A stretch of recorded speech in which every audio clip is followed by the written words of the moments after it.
If we convert it seconds to minutes, then anything's possible. That's how you get thirds. What's the third? I was thinking more 525,600, but you know. I'm sorry, I'm not gonna make You are rent this month. Theater Quinn. Alright, rocks fall, everybody dies. Wasn't me this time. No. Welcome back, everybody.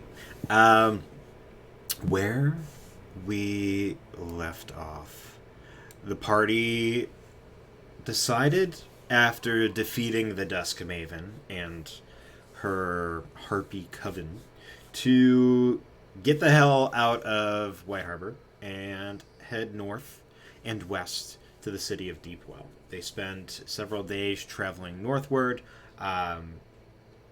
doing some little things, chatting here and there. Korvus talked to a bird. The party met a group of knights of the trade roads who were fighting some gnolls that had seemed to be tracking the party, or in an intercepting route to the party. And some heart eyes were made between some individuals in the party. So that's always fun. But no, all in all, oh god, fuck words. All in all, the road was safe. The travel, while long, was short. And you have arrived, or about half a day's out from Deepwell. The road north from here, you join up with one of the trade roads leading northward to the city. And as you are now met with copious amounts of merchants and traders who are both exiting Deepwell and heading into it now. As you guys are traveling along, go ahead and give me a perception check. Not passive. No, we need rolls. Don't Okay. fuck me, Taryn. That went off the table. I rolled Wow. low. I got an 18. 19. 18, 9, 14. 10. 10. 24. 23. Using up my high rolls early. Awesome. So everybody except for Perrin and Woo! As always. and Orchid. As usual. Cool. But everybody other than Perrin and Orchid, you notice that as you're traveling along, off to one side, at this point, you can now see the walls of Deepwell far off in the distance. This land is generally flat, and so the horizon is literally just almost a semi-ringed wall that begins to extend. From what you can see, only looks like a couple of inches high, but you'd imagine is, several dozen. But as you look to the sides of the road, off in a grove of trees, you see a small, kind of like veranda area, like a, oh my god, why are words failing me today? Thing in the back, gazebo. There we go. Like a gazebo, and you're noticing a lot of the merchants and a lot of the travelers, both on foot and on a horseback, are taking a moment to hitch their horses, stop their carts, and go over and check out this space. Am I able to kind of peep some of the, like if they're talking in a distance, like some lip reading?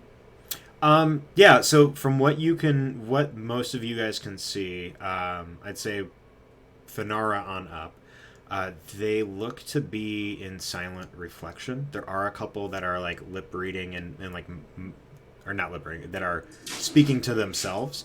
But as a whole, it looks almost like they're praying.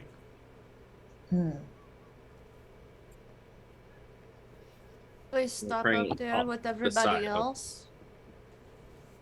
They look like they do what Finn does when Finn talks to Avandra. Oh, I wasn't aware that you saw when I kind of try to converse with Avandra. Oh, I've been paying closer attention since she stopped me from dying. Oh, that makes a lot of sense. I feel like she was watching over you. But do we want to stop? Korvus, I know how much you like to stop and talk to people because you're so happy. Just glares. Mild grimace.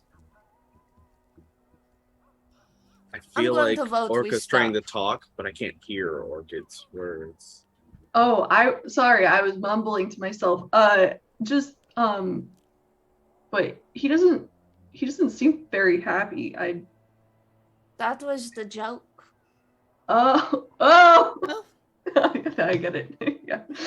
well, I don't know. I mean, Korvus can be quite, conversationalist when he feels like it, I mean, like a prince like him. I mean, I love that we're just having this conversation as though Korvus is not standing right there. Finn, wait, are they still like where is the group? The group's still on like in their own carriage, kind of passing through. You Or guys, are we walking? You guys have been traveling on foot the entire time. We're on foot. So you Okay, guys are just on making sure. you guys are on this wider trade road that's probably about 30 or so feet wide, enough to get several carts kind of going in both directions. Parts of it you can see are like weathered cobblestone, and it's in disrepair, but it's a decently well crafted road meant for everyday travel. From Deepwell south. We're from places Because south. Finn would probably try to like kind of be a little nosy and mosey over to try to see if there's like any holy symbol that like would indicate who they're kind of praying to.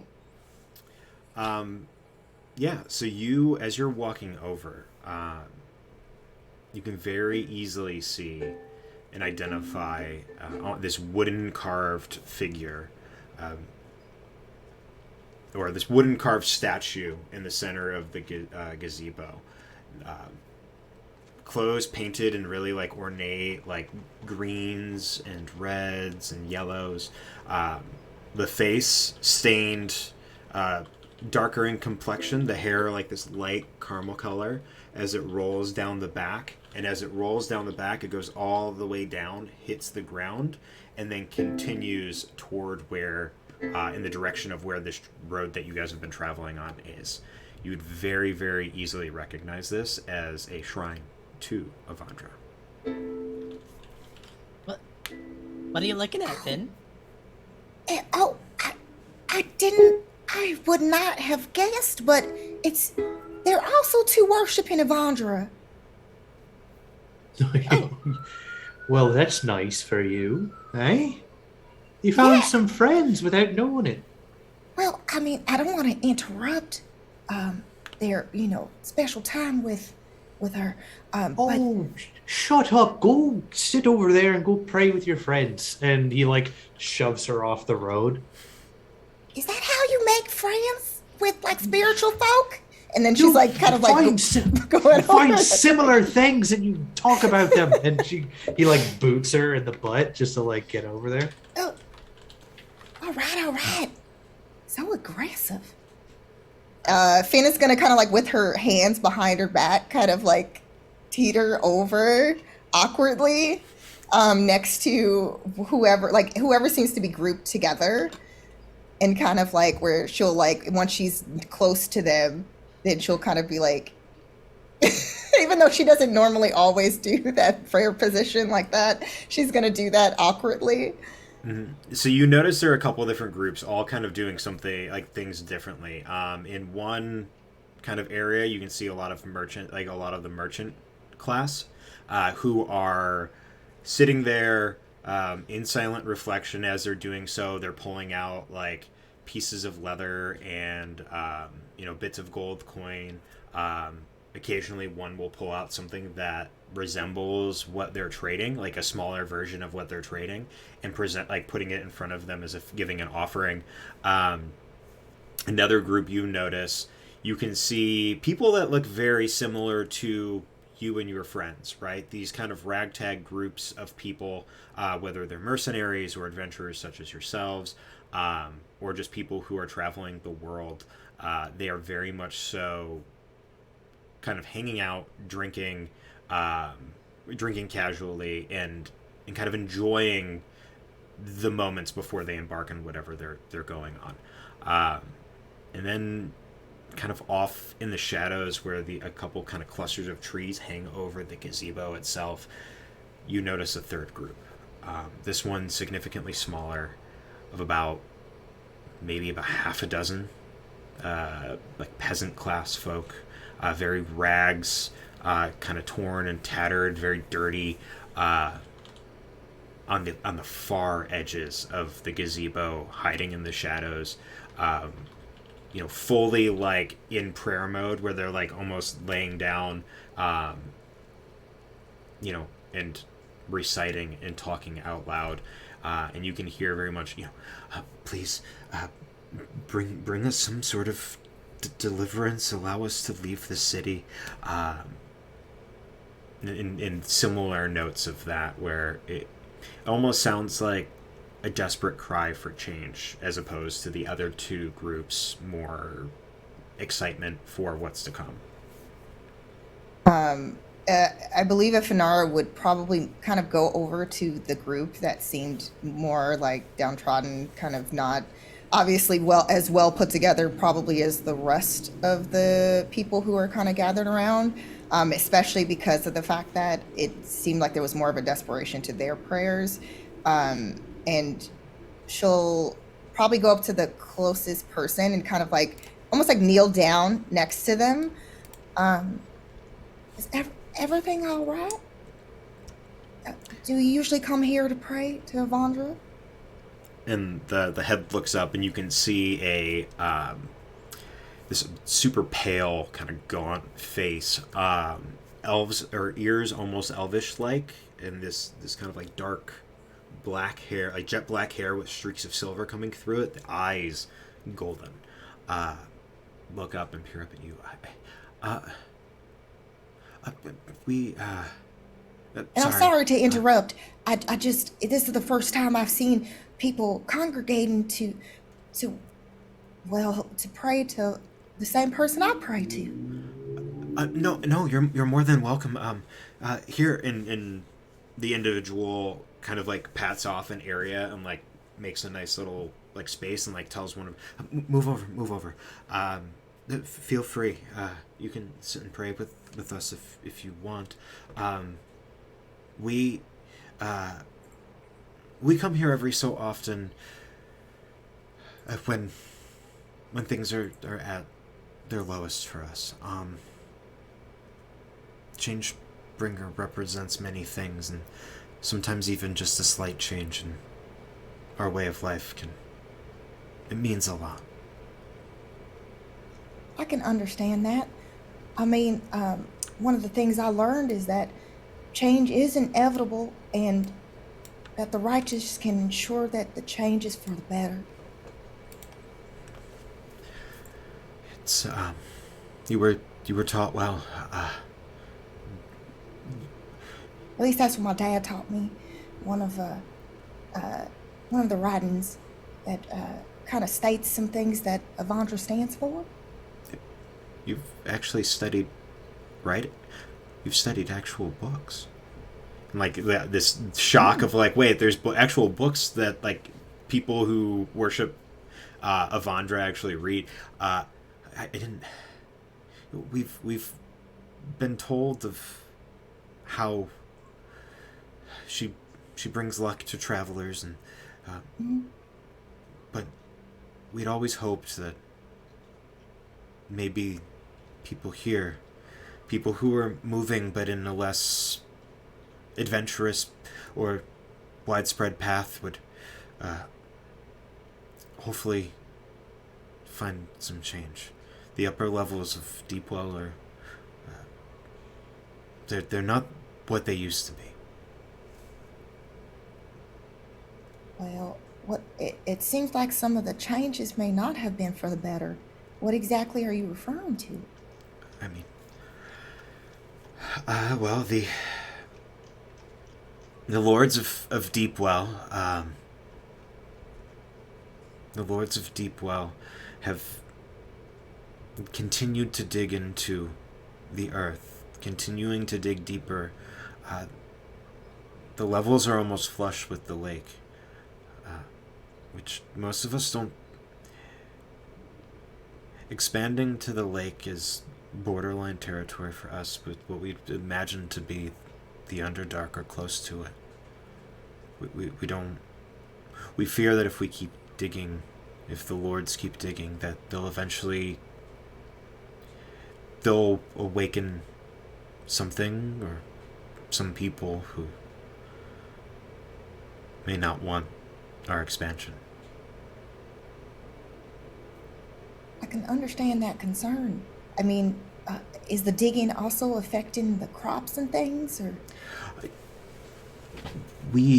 A lot of the crops we get are from the outlying hamlets.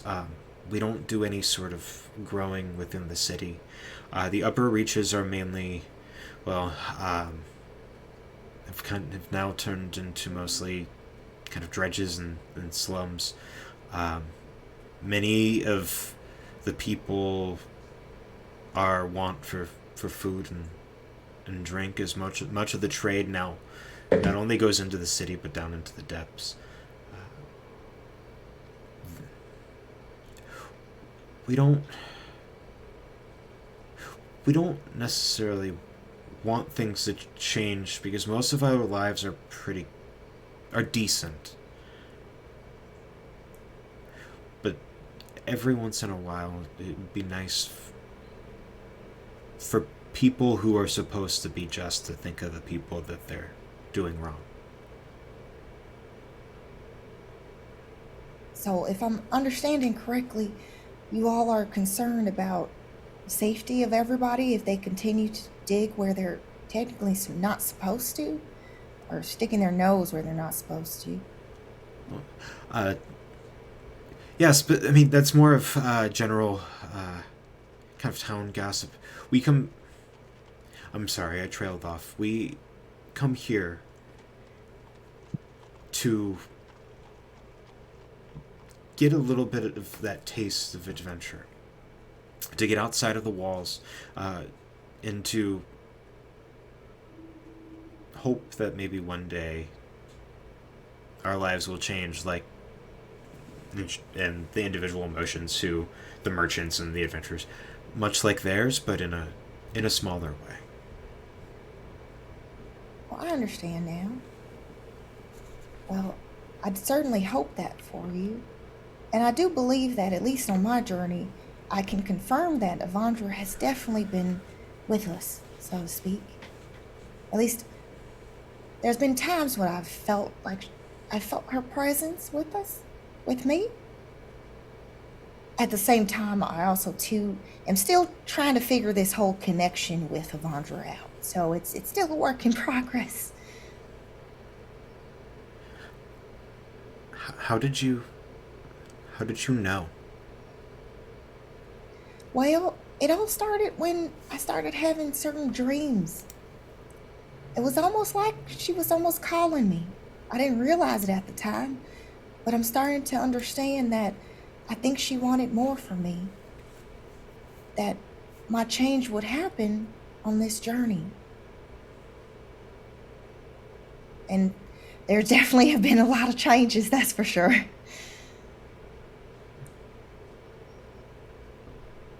It's good to know.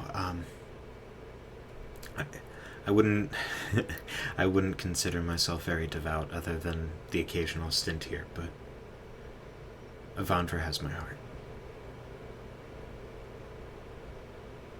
It's good to hear. And then she kind of like digs into her pouch. She's gonna actually give the person she's talking to, she's gonna turn to them and say, what is your name?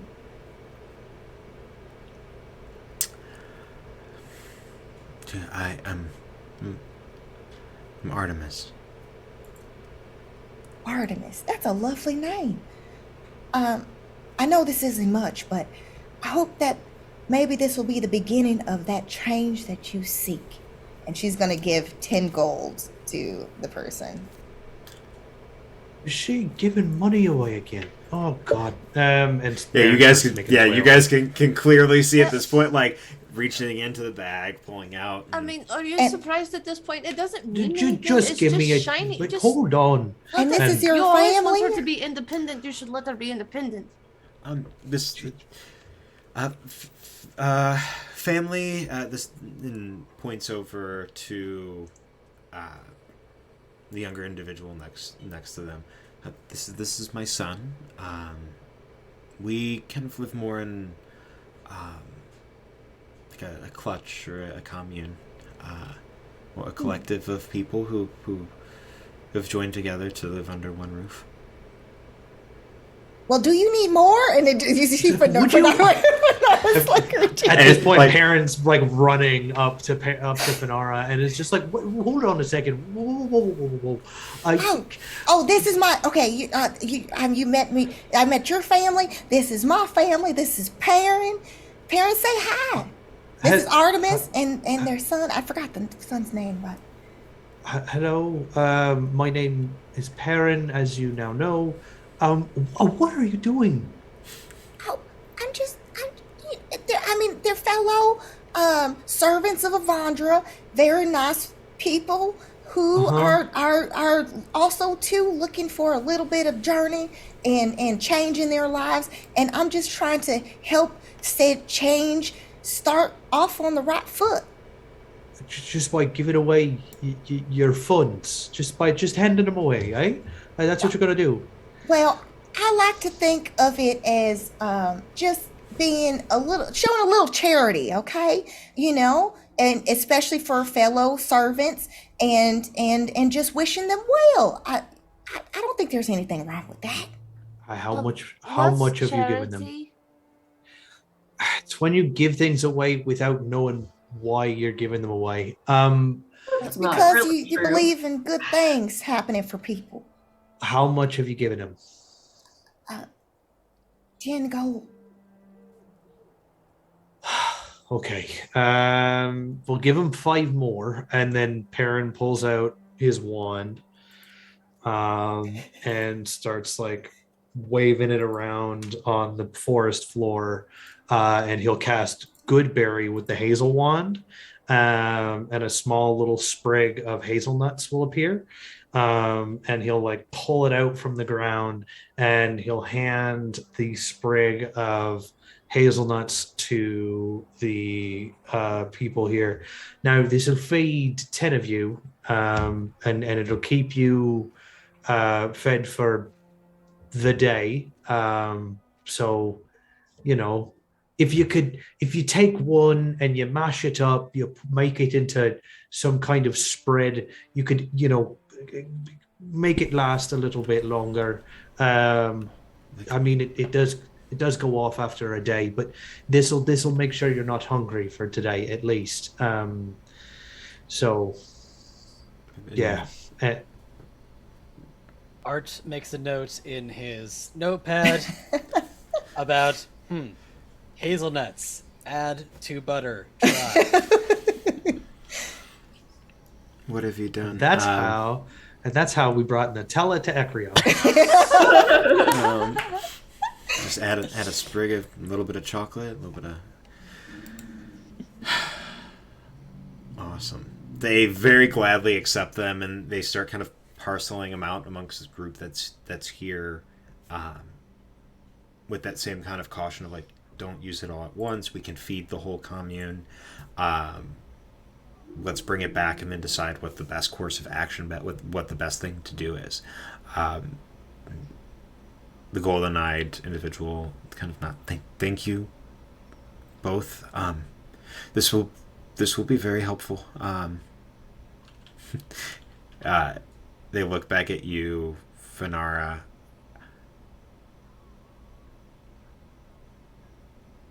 I think I got a sign. And just kind of nods and helps their son stand up, and they turn and start walking back toward the road, following this like trail of like wooden hair that's falling off of Evandra's back. Well, did you make friends? Listen, I think so. I don't see a sign. What was it? Well, sometimes you don't see it. You can feel it. It's hard to explain. It's I So mean, it's like wind? no. Technically, sometimes you can see them. sometimes a sign can be carried on the wind. That can be true, and ultimately, at the end of the day, sometimes you just have to open up your eyes and then you'll see it. I mean, that's what I did. You know, sometimes I just opened Just up my don't look eyes. towards the sun. saw the I sign. did that once, and my eyes were almost burnt to a crisp. So you can't see it, but you can feel it, except for when you can see it. Just don't look at the sun Just directly. look at the sun. Yeah. Like look away from the sun. If you're looking not a towards the fan. clouds. Okay. Don't look at Korvus the starts walking away. Yeah. Just to let's keep walking. I need to tell you something, dear. I appreciate your kindness. I think the entire ethos that you carry around you is incredible. I think that it is infectious. However, and he like pulls up real close and like grabs her by her dress and like yanks her down. You're gonna get yourself killed if you just start throwing your coin around and not realizing who you're talking to. They could be spies. They could be they could be people. Just because they pray to your god doesn't mean they're not out to kill you, or they wouldn't be. And he lets her go. I learned that luck favors the bold, and so I boldly introduced myself and prayed with them and tried to help them on their path towards positive change. Don't Also, you dare bring that halfling chicanery around here, okay? Listen. Mum may be right that we as halflings do have some better luck than others, but you know, this is the real world now. We have to be careful. All right. I mean, I understand your concern. I just saw some people who seemed like they weren't as well off as some others, and you know, it seemed like they were really trying to believe in something positive happening for them. And I don't know, I felt like that was my sign to kind of assist or help in some way. I'm sorry. Don't apologize. Hey, Korvus, statistically speaking, how likely would it have been if she had, you know, continued on that she could have been killed? From the short distance, here near Deepwell, death is more likely than anything. Everyone is out for something. Well, I'm glad I had that intuition. So maybe from now on, we be a little bit more careful with just how open we are with everyone, okay? All right. Well, you did push me in the direction of meeting them after all. You I just said go pray, damn it. I didn't say you just start handing things out willy-nilly. All right. Okay. Well, I did learn some information. So apparently, the higher ups here in Deepwell, they've been doing some digging, and it's been I guess it's starting to get kind of deep, almost to the Underdark. Apparently, they're not quite sure. Or at least I didn't learn anything about what they might be after, but that's kind of interesting, right? Have you been to the Underdark? What's an I've spent most of my life with you. How could I have gone to the Underdark? Well, I know you used to sneak out sometimes at night. I don't know where you're going. You could have went to the Underdark and came back. The places I went places while it was dark. I didn't go to the Underdark. I just no. The short answer is sneak no. out a lot. Yeah, my mother, our mother is very specific about how and when we're supposed to come and go at home. And I like to do things that are fun, and they happen at night. So He broke curfew a lot. many times. Yes. Oh, like you're supposed to be in your room, lights out, and not open them after the cauldron goes out. So to speak, without the cauldron, yes. Yeah. That is what right. Hemlock used to do, and then I snuck out. When for us it was if the hearth goes dim, you're staying in. That was what Mum always said. That's silly. Well, you tell her that. I would, and know she would what? also yell because he would leave the door open sometimes when he would sneak out, and she said that And he let let the out dogs all in. the good air. Yeah. So, not to let out her good air. So that was another thing. Shut the door behind you. At There's least. good air. Did you have a curfew? Do you have curfews? Well, I mean, it was just like there were not fun things to do in the jungle, let me tell you. That was all the fun things happened during the day, and at night people went to sleep.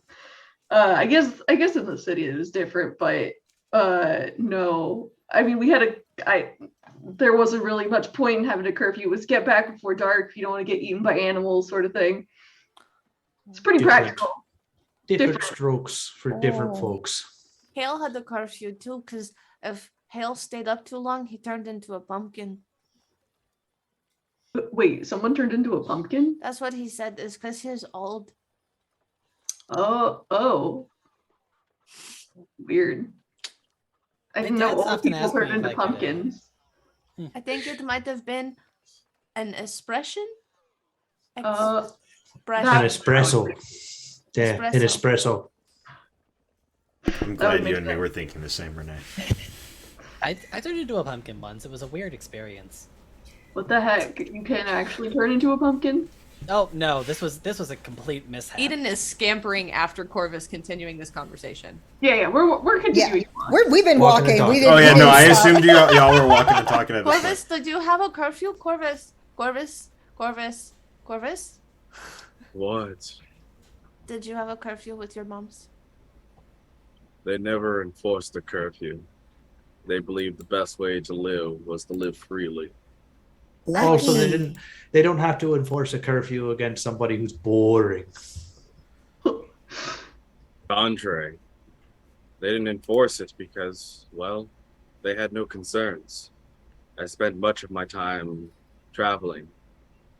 Parties, festivals, concerts, events.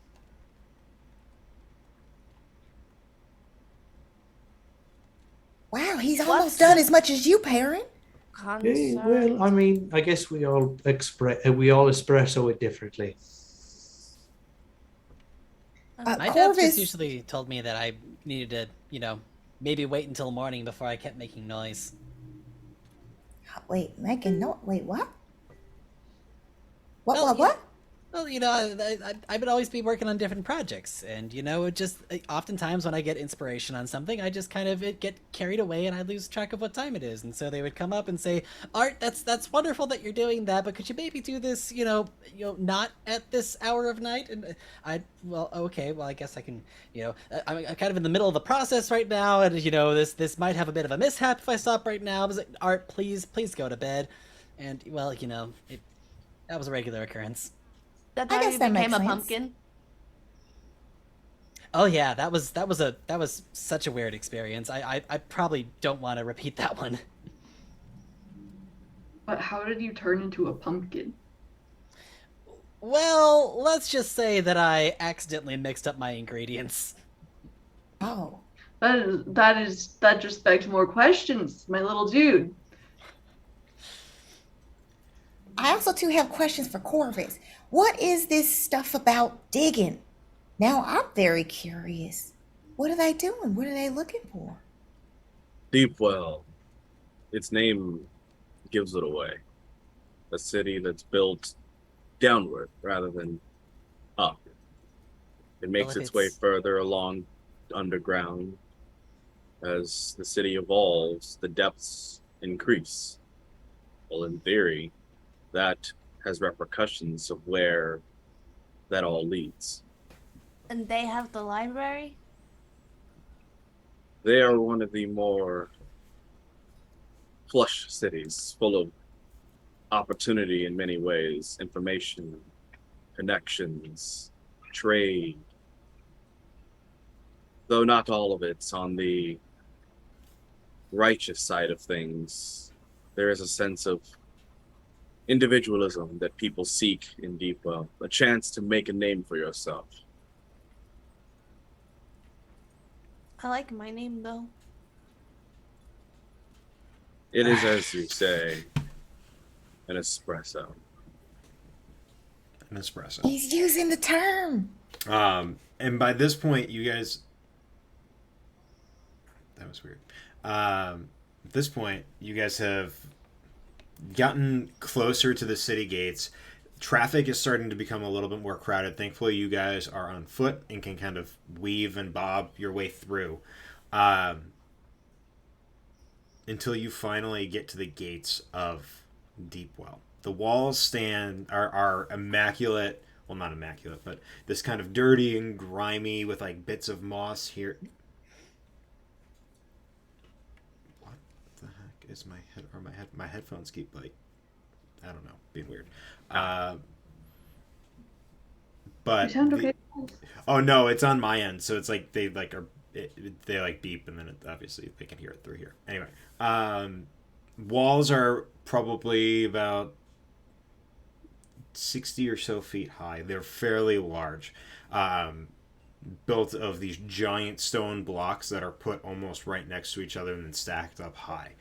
You can see every about 30 or so feet look to be like doorways with small balconies to look out and kind of rotate around the outskirts of the city, or the outer wall of the city.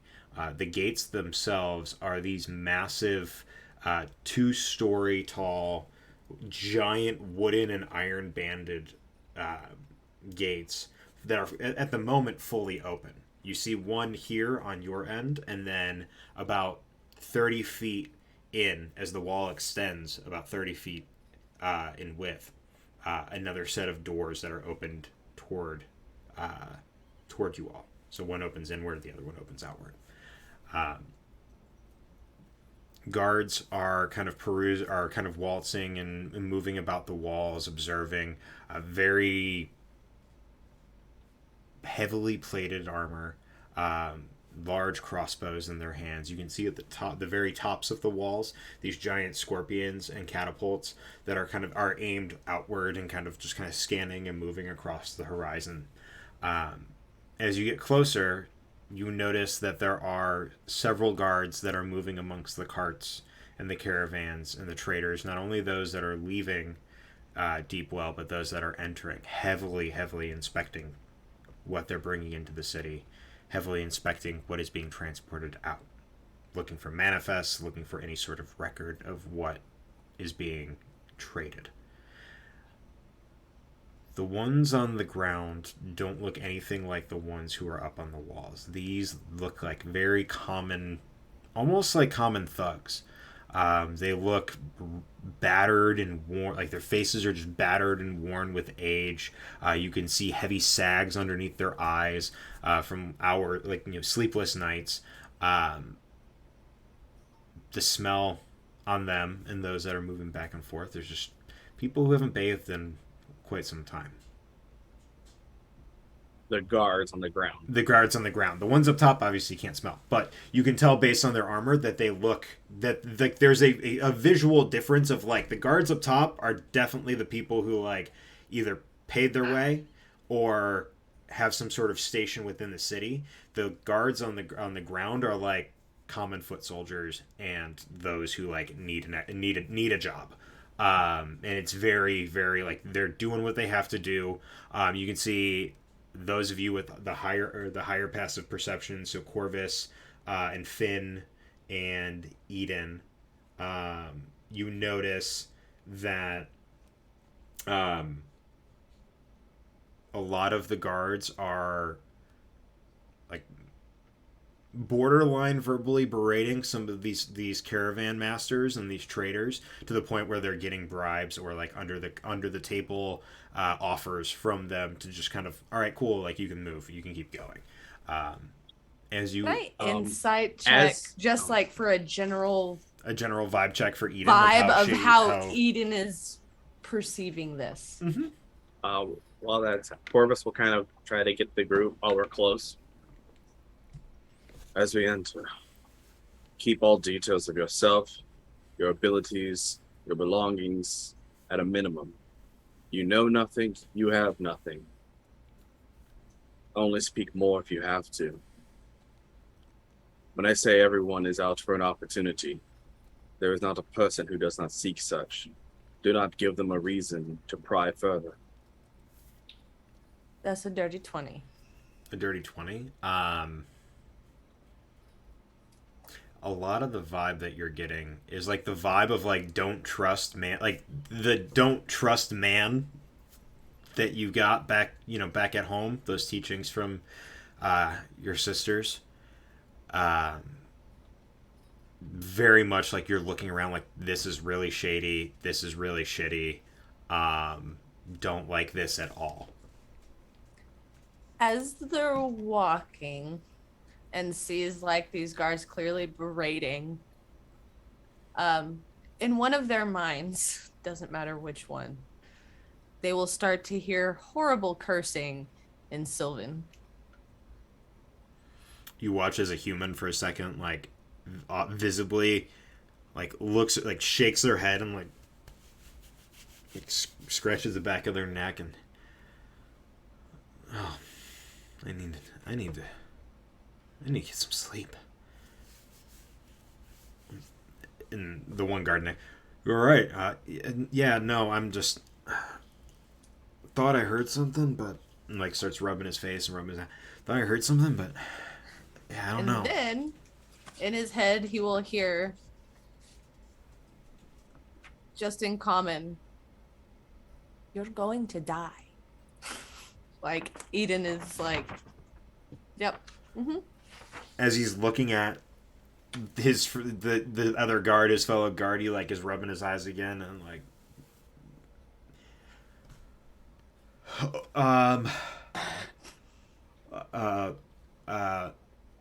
I'm gonna take my break now. We don't get. I'm gonna take a break now, and like You just should run walks, faster. starts walking, and then when he hears it, just starts booking it through the gates. Eden smirks as she's walking. Art, as you guys are now like kind of packing, bunching up together to make your way to the gates. Art, you feel a tap on your shoulder, and as you turn around, you see this gaunt and super, super long, almost like a burnt orange furred arm extending from your shoulder up to this torso of an armored bugbear. He's kind of got the little bit of like a bubble gut going, and just in Goblin. Is there hi, is there any sort of reason that you're coming here? We don't see many goblins in Deepwell. And this bugbear is talking to Art. In Goblin. Goblinoid, yes. Phinara understands that too, and she's like, she also too kind of looks in the direction of what's happening right now. Oh, I'm just traveling with my friends. Finn, wow. What is this passive oh my god, your passive insight too. She's yeah. do not Oh my with god. do not around Finn. Yeah. Do not anything around Do Finn. not anything. Yeah. Passive perception, high. Passive insight, just as high. Passive investigation, also high. You can looking at this bugbear, you don't get a sense of maliciousness, more of like caution and care. Finn will kind of get closer to where Art is and the bugbear, and in Goblin back to the bugbear. as my friend Art said, we're just passing along. Is there anything that we should be concerned No, no, I kind of got trapped here long time ago. And now I need the money, so I stay and I work as a guard. So I don't get to talk like this very much. Just be safe, little guy. And he kind of like big finger boops you on the nose. Oh, thank you. He's in good you take care hands too. with us. Did he say? Oh, he was just kind of saying some be careful, take care, kind of asking where we were sort of headed in this area, that kind Oh, of thing. so he was completing his inspection of us and has allowed us to continue moving, Perrin says kind of loudly and out to anybody else who's listening. That was odd. It's been such a long time since I've actually had a conversation in Goblin. And Finn, I didn't know you spoke Goblin. Oh, yeah. I feel like maybe that was oh, you know what? I think that the last time that I was talking in Goblin, I think we both had special drinks. And so I think we just don't remember, but it definitely happened. At least I remember it. But Oh, right. yeah. I remember that. Oh, those were so good.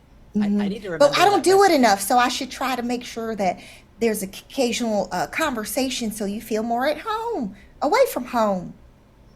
Well, sure. It's been a while since the last time I've had to have a conversation in Goblin. I haven't really been, around others like me for quite some time. The bugbear, hearing your words, Perrin, kind of walks up.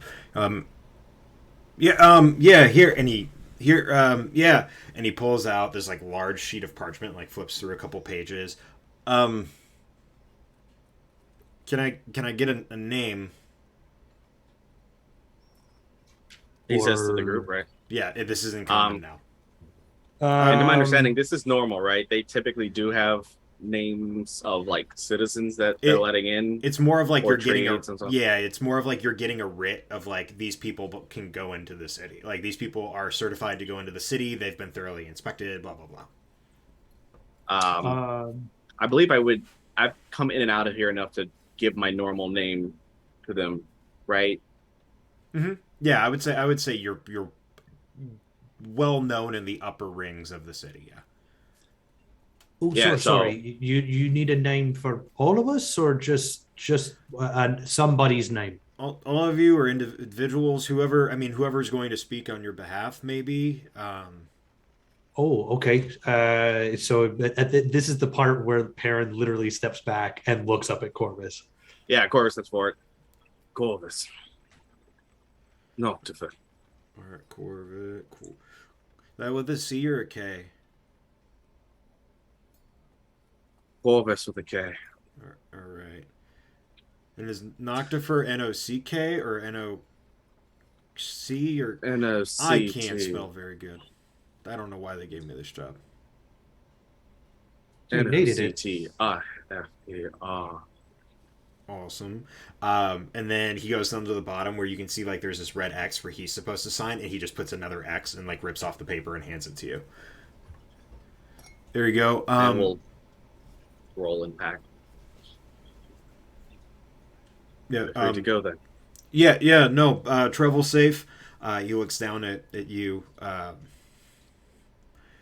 Yeah. Be careful, little guy. Yeah. No, thank you. Oh, what's your name? Oh, I'm go by Xander here. Oh, it's very nice to meet you, Xander. And then You- Korvus you- will try to usher everyone to go. Yeah. The second you have the writ, like you guys are just like go go go. You get to the opposite side of the gate. At this point, not only do you see looking on the inside, there are similar these kind of like balconies that overlook the space between the gates. there's nothing over the top. It's open air, so it looks like this is more of like, this is how, if there was some sort of invasion, this is where the kill zone would be, with archers and stuff shooting down at people as they're rushing to the second gate. You make your way through, and what you see before you now lies the upper ring of Deepwell. This is very much a city that, while it's built in old foundations, those foundations have been weathered and worn. A lot of the buildings are in shambles or shambling, as they were originally built to house some of the highest lords in this area, but have since been given way to housing for dozens of people. Think, Gilded Age transitioning into what do you call it? Big like urban areas in the height of the United States during the Industrial Revolution, right? So this is now like you're seeing tenement houses and you're seeing things of similar nature. Any plant life? There's not much. What plant life there is growing on the buildings themselves. So like you'll see like moss and ivy and other sorts of greenery there, but it's not like, oh hey, here's a nice little garden, or here's like another little tree. It's very much like the people are making the most out of every space that they can. Occasionally, like you'll see a little like hanging garden or like a front garden in somebody's yard, or as you're passing by, an apothecary, or the odd herbalist shop here and there. But the streets themselves are, while cobblestone, have this like layer of muck and of dirt kind of over it. Like, and it's just this natural, like, this place is old. This place has been given away to the people that are more or less in the servitude of those who live below. In Korvus, you would know that as they dug deeper and deeper, attempting to get closer and closer to the lake that sits at the bottom of this giant crater, every layer that they built, they kind of just kept moving down and let people, like, it's progressively the rich move down, and those who need a place to go or need to find jobs move into the upper rings. Kind of like the opposite of Coruscant, if anybody understands that Star Wars reference. And so there are at least two people who do. Yes. Okay, good. And if you don't, that's fine. I will explain later. But yeah, no. So as you guys make your way in Korvus, you would also know that the way to get to most of the places that you want to are through any one of the kind of pulley systems that drop you down, almost like elevator style, down to the lower rings.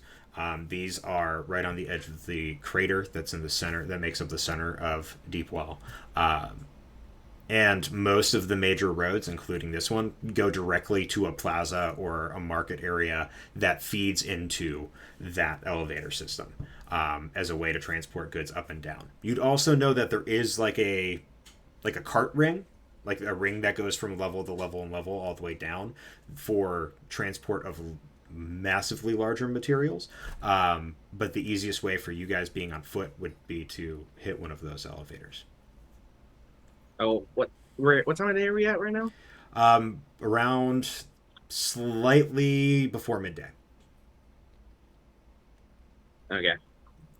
So upon arriving, I think Korvus would like to try to take us to a place to rest-ish, but not at the top rings. I want to go a little further down, not as far as I can normally go, maybe about halfway, so I'm not too close to the more shady part of nobility. Okay. Wait, hang on. You want to be close? I don't want to be so far to the top where we're near, where everything is bad and everybody. You want to be. I want to go a little further. Okay, cool. You want to hit like that sweet spot in the middle where it's not like you're dealing with the underground or above ground, but where you're, cool. Got you. I'd say probably. Yeah, you travel for probably about another half hour, taking this giant elevator, and as you guys step in, there's a human at a crank where you can see this giant, almost like a troll, moving these winches that are making this thing go lower and lower, and they bring up this giant cart, this cage almost, maybe about 20 feet wide by 10 feet long, or 20 feet wide, 20 feet wide by 10 feet long. You all step inside. It starts to go down. Now, for those of you who are stepping into this for the first time, what you're looking down into is a giant lake in the center. Straight down, you see nothing but water. Across both from Taryn you, and Eden will drop down onto crouch position. Yeah, and there's like a level of there's a wood siding, but then the top is caged, so you have a little bit of a scenic view. Yep. Across the way, you can see the progressive rings. You can see where it starts off is they clear the first couple of levels down. They clearly were building oh yeah, we're only gonna build a couple levels down. This is wonderful. And then you start to see, well, these lords must have gotten smart and built a ring for a year. So they built smaller buildings, and then they had a place where they stayed for longer, right? So the places they knew that they were moving in for longer periods of time, you can see larger buildings and larger structures, but the places that were almost you're moving in to move out were smaller homes.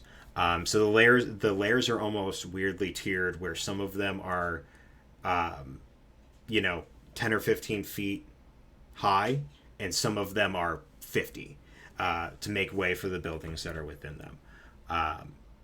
To get to the level a level where you would feel most comfortable, Korvus, you'd go a little bit farther than halfway down. Here would be considered more of the mercantile districts where the trades guilds would operate from, and that would have some influence from the above ground markets, but not so much that they run these areas. You go to a small kind of corner inn and tavern. The only real kind of marking on it is this giant sign that has a bed, to mark that this is a place where you guys could rest. Keeping the conversation still short and light, Korvus is going to lead them into there to try and get a table. Okay. Very easily, even though it's midday and there's a larger lunch rush coming in, you quickly spot. Actually, you know what? Make a perception check. Oh no, the dice never liked me on those. Yeah, that's a 19. And then make a dexterity check for me. Acrobatics or athletics, I'll give you.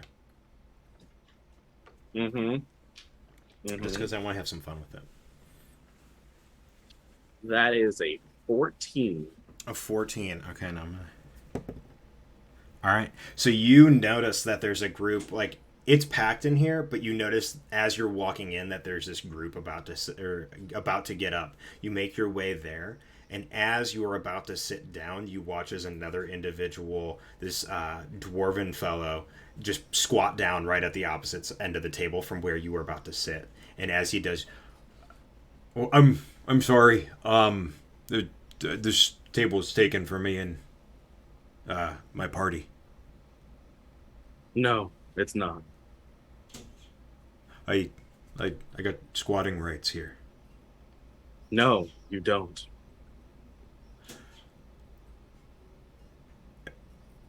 Okay, and if I don't, then this is your table. Is that what you're saying? Yes, that is exactly what I'm saying. And what makes this your table over mine if I'm already here? Very simply put, I am not in the mood. And Phoenix will manifest right next to Korvus. Oh, hey. And Phinara's going to run up and speak in Dwarvish, because she does. She's going to be like, hey, I'm sure we can figure something out. How about we share? All of us just share a table, and then we get to know you and your party gets to know us. Yeah? There's only 6 seats at the table, Phinara. Oh. Well, I was going to give Korvus advantage, but Sorry. Now go ahead and make in a. the dwarf's did- mind. I'm doing that to help, but I don't know if that's gonna help make it work. In the dwarf's mind, he just hears, "I want to tear you limb from limb. Get the fuck up." What the? Why is she so violent all the time? Oh, this Oh dark my change. God, I don't even know what to do No. anymore. This dwarf is like staring at Korvus, watches Phoenix, gets intimidated, and then in Dwarvish, this little seafling like walks up and is like, "Hey, like we could be friends." And he's like, "Oh, okay, we're cool." Like, and starts to like lean back nonchalantly, and then in his head hears the, what you said. And he's just like, "Oh, go ahead, Art." And as all of this is happening, Art is going to take off his bag, whisper into it, and aim the bag towards the table. And, well, Tell let me- out a little spray. What do I gotta do here? This. Well, now That's no one's gonna great. want to sit at that table. In Right? a, What? He's stink bombing the table. in a 10-foot cone towards the table. Why? Why are you doing Doing it, so- Why are we 11 this dice way? spray. Why are we this way? Real quick, like, are you like doing this because like 10 feet could like potentially go past the dwarf and the people behind him?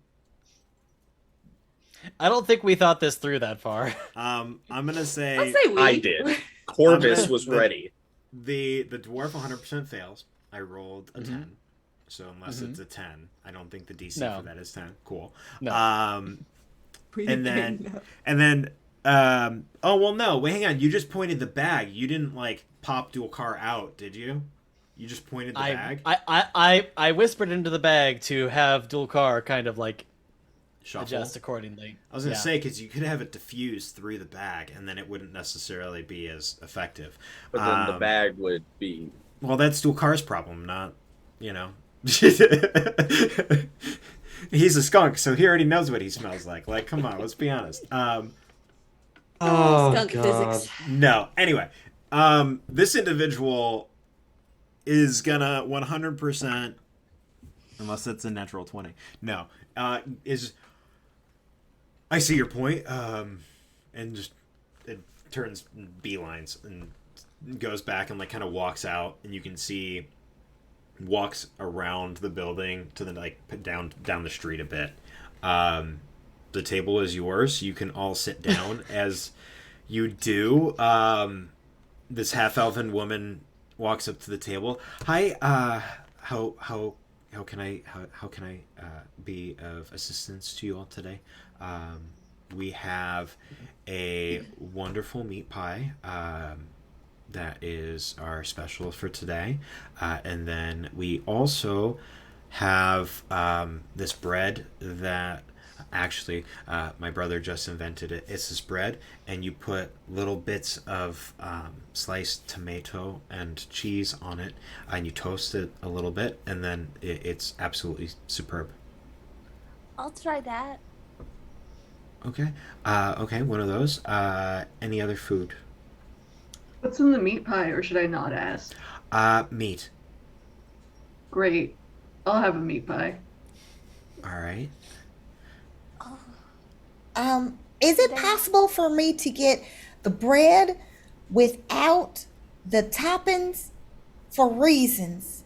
And then she's gonna look over at Art and then wink because of that spread that he mentioned. Okay. Do you want just plain toast then?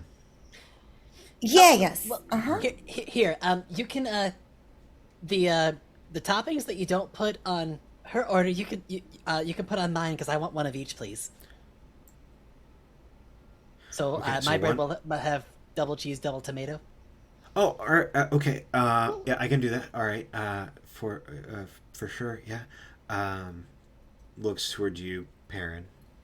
Oh, I'm not there. Perrin, you have to play. Wait, what? Did I miss something? I'm standing outside tuning because I can't go inside without playing, and I know this. So I was gonna remind you too when you got Perrin- in. Perrin- It's Perrin been that is not long. there. It's been that long that I forgot about that. Nope. What's best about this is the fact that all of us got so engrossed in the situation we didn't even realize that Perrin wasn't there. Nope. No, I and was just so- gonna be like, don't forget to make your song, and then I'm like, okay, never mind. Nope, he hasn't walked in. I am outside. I am tuning. I am getting everything ready. But yeah, then instead of turning to Perrin, turns to Korvus. Anything for you? Yes. Since you have tomatoes, that means you have a selection of fresh vegetables, yes? Freshish, yes. Fresher than the rings above us, yeah. I'd like a bowl. Fresh vegetables, lettuce, tomatoes, onions. And if you can toast the bread in broken bits upon the bowl, that'd be appreciated. So you want a salad with croutons? Yes. All right, I can do. What's this? I'm gonna bring two, so that way you could. She seems like she could use some vegetables, and we'll turn around and like walk away. Oh, I'm sorry. Drinks, ale, water. Could I try one of those? Should I try a fancy drink like you had? It was you have really one with me? delicious last time. Yeah, sure. I think you know what.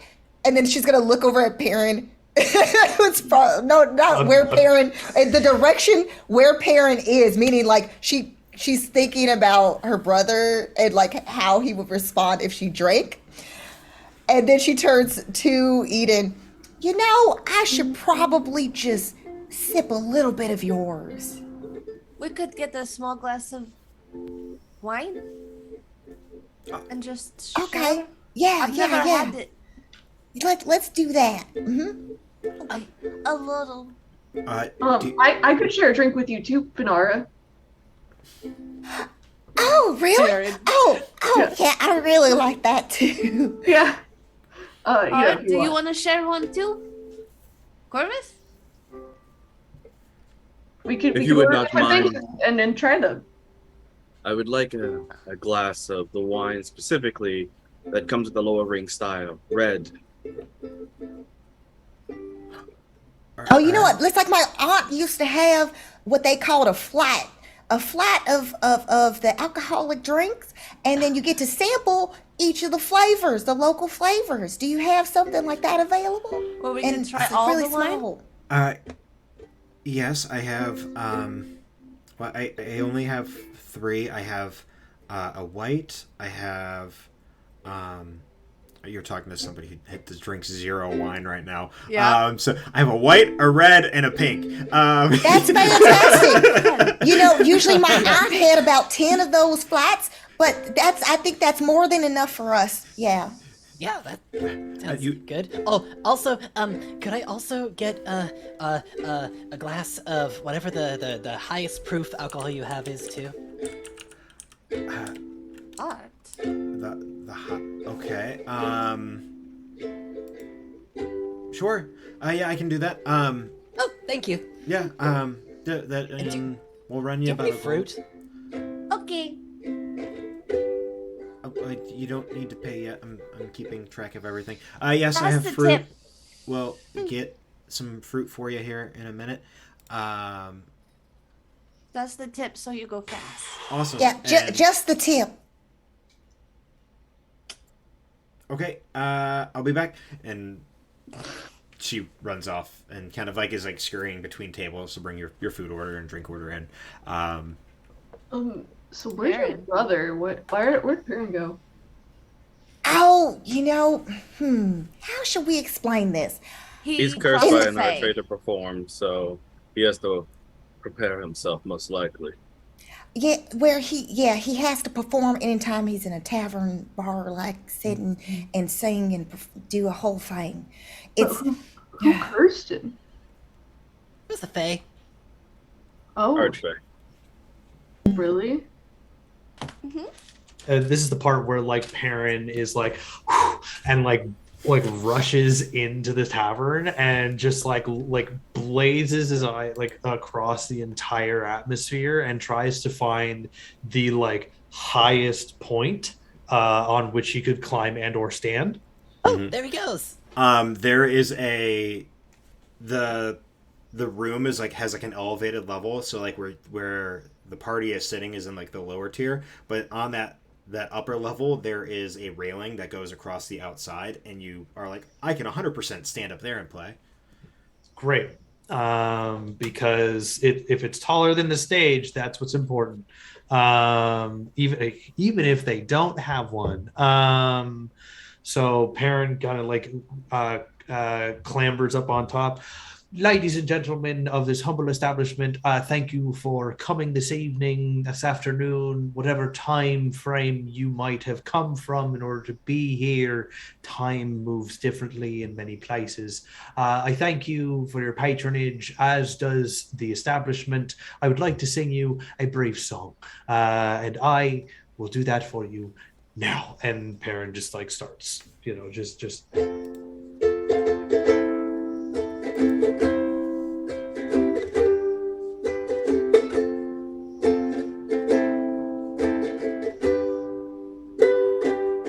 And he will play the Ballad of the Sea Glass and Twine, as he has promised the Archfey to sing every time he shows up.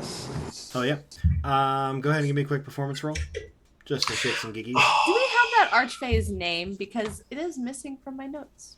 Yeah, I will look it up right now. That's an 18. An 18? Cool. So when you finish, you get a handful of gold. Let's say 4 gold worth of monies being tossed at you. Yeah. This place is pretty packed. You did a pretty good job. Relcath of the Infinite Branches. Relcath, yes. My notes at that time say Riverwind Snarky Jerk. That's a different dude. Yeah, I know. That's why I was I know who that is. That's all because there's the rivalry began there. There's no need for any other notes. I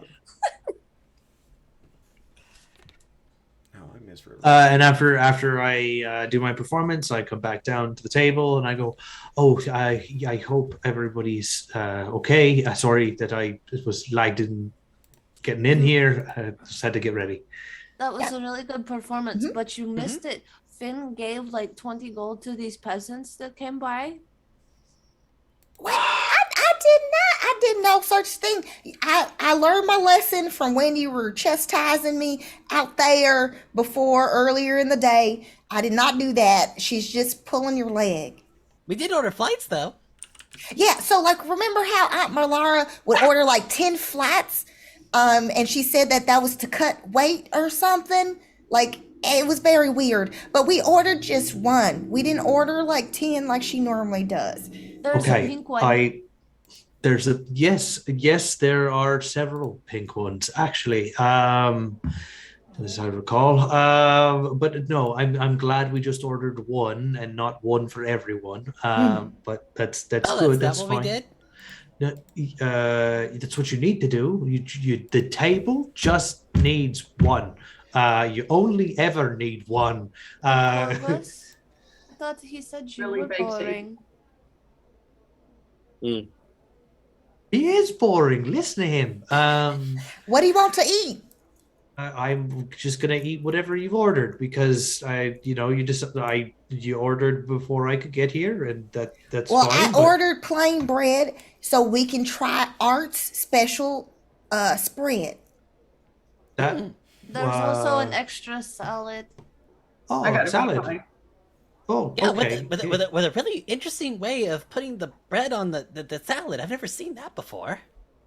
You've never seen a crouton? Either. That's a damn Korvus shame. is just waiting for the waitress to return. Mm-hmm. Yeah, Edith will be hopping her chair over closer to Korvus, just slowly purposely pestering Korvus. I think this is going to be the moment that Orchid looks at Korvus and in extremely formal Elvish says, I just want to say thank you for allowing me to travel in your presence. I would appreciate bettering our acquaintance. I feel as if we have yet to really connect. and like so confused, almost like Korvus is like broken and brooding. What? In What Elvish. language is that? She knows Elvish. Oh. Oh, Why would you speak to me in such a manner? I have always used the most exact and elevated language, so I wished to reciprocate and approach you perhaps in a way that would be more amenable to you. You speak Elvish too. It's Why not is- even in the words you're using. Why you speak in gratitude to traveling in such a way towards me? How is she breaking his brain? What's going on? Yeah, you guys can see very like if there's a sweat bead, the Korvus's forehead can have a sweat bead. There is one now. I don't know what they're saying. Neither do I. They're saying like, "Hi, I want to talk to you more." Yeah, but in a very formal Formal. way. Mm-hmm. Why did you so say they're just talking anything? like they normally do. The mystery was the part that I was excited about. You ruined it. And now Well, it's just like, listen, he's I've all- tried to teach you some Elvish, and you always refuse because you're like, no, I'm working on some music. I don't want to learn another language. Like, you've already learned like 15, and I haven't learned 15 yet. So there we go. Okay, would you shush? They're talking. You're interrupting. We're not talking anymore. We're very excited about this conversation. And she goes, Orchid's just like blushing right now. But I just, well, I was saying thank you because you just seem like a person who has, how should I say this? You seem like an elevated sort of person, and I just wanted to. Well, I mean, Korvus is quite tall. But... And it's still in Elvish, or Yeah, I Oh, okay. switched back into Elvish. Got it. You don't get it. You're out of the That's seat. fair. That's fair. and responding back in Elvish. You do not refer to me in elevated in any way. I am nothing more than a commoner like most others. I travel, I live. I'm an average person. You are a member of this group as much as everyone else has chosen to be. You need not show gratitude towards me specifically. This formality is not necessary. How did you learn to talk so fancy with no effort? She just goes back to calm. My mother's thought education was important. Precision of language ensures you avoid miscommunication as often as possible. When dealing and being a drow of sorts, and being, well, poor how we grew up, the wrong words can send the wrong people after you for the wrong reasons. Well, that does make sense. And the Korvus finally like resets, leans back, still in Elvish. But I am glad to have additional aid in this traveling party. And then once more in Elvish, I hope to give that, and I do hope that we can be friends. Korvus just stops talking.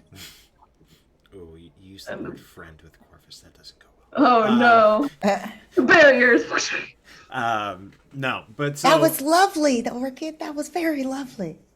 Oh, thank you. Elvish was actually my first language. Really? Spicy friend. Spicy? Huh? What? I don't know. Eden was saying something about a spicy friend. What does that mean? They're like, I was giving a summation of what was being said, but it was more fun for me to make it fun. That's an impressive word, summation. Well done, Eden. I've been reading books. Wait, So you're saying there were... I don't... I made your conversation a lot less boring. Oh. Hi, Oh. here's your wine. And the half elf pops back in. I got so this is a Merlot. It's from the winery all the way down on the first ring. And what Merlot? Am I pronouncing it? No, Kate. Oh. No, you, No. yeah, It's a no, you Merlot. got it You're right. doing fine. No, I know I got keep it right. going. It's fine. So there you go, and sits it on the table. And here's a bottle of Chardonnay, and puts it down as well. And this third one is a weird blend. I think it's called a rose, and I don't know. All I know is it's pink. And want sets that it down one. and sets it directly in the whole bottle directly in front of you, and like starts passing out little glasses here and there to all of you guys for the tasting. Thank you, darling. You've definitely made it clear. You know exactly what you're talking about. Can we please just the food? If you could get that quick, that would be great. Before you I would step like away, the rose. have you worked here long? Yeah. Brother and I have been working here for about 7 or 8 years now. I was wondering if you happen to have known the patron Blackvine. Blackvine.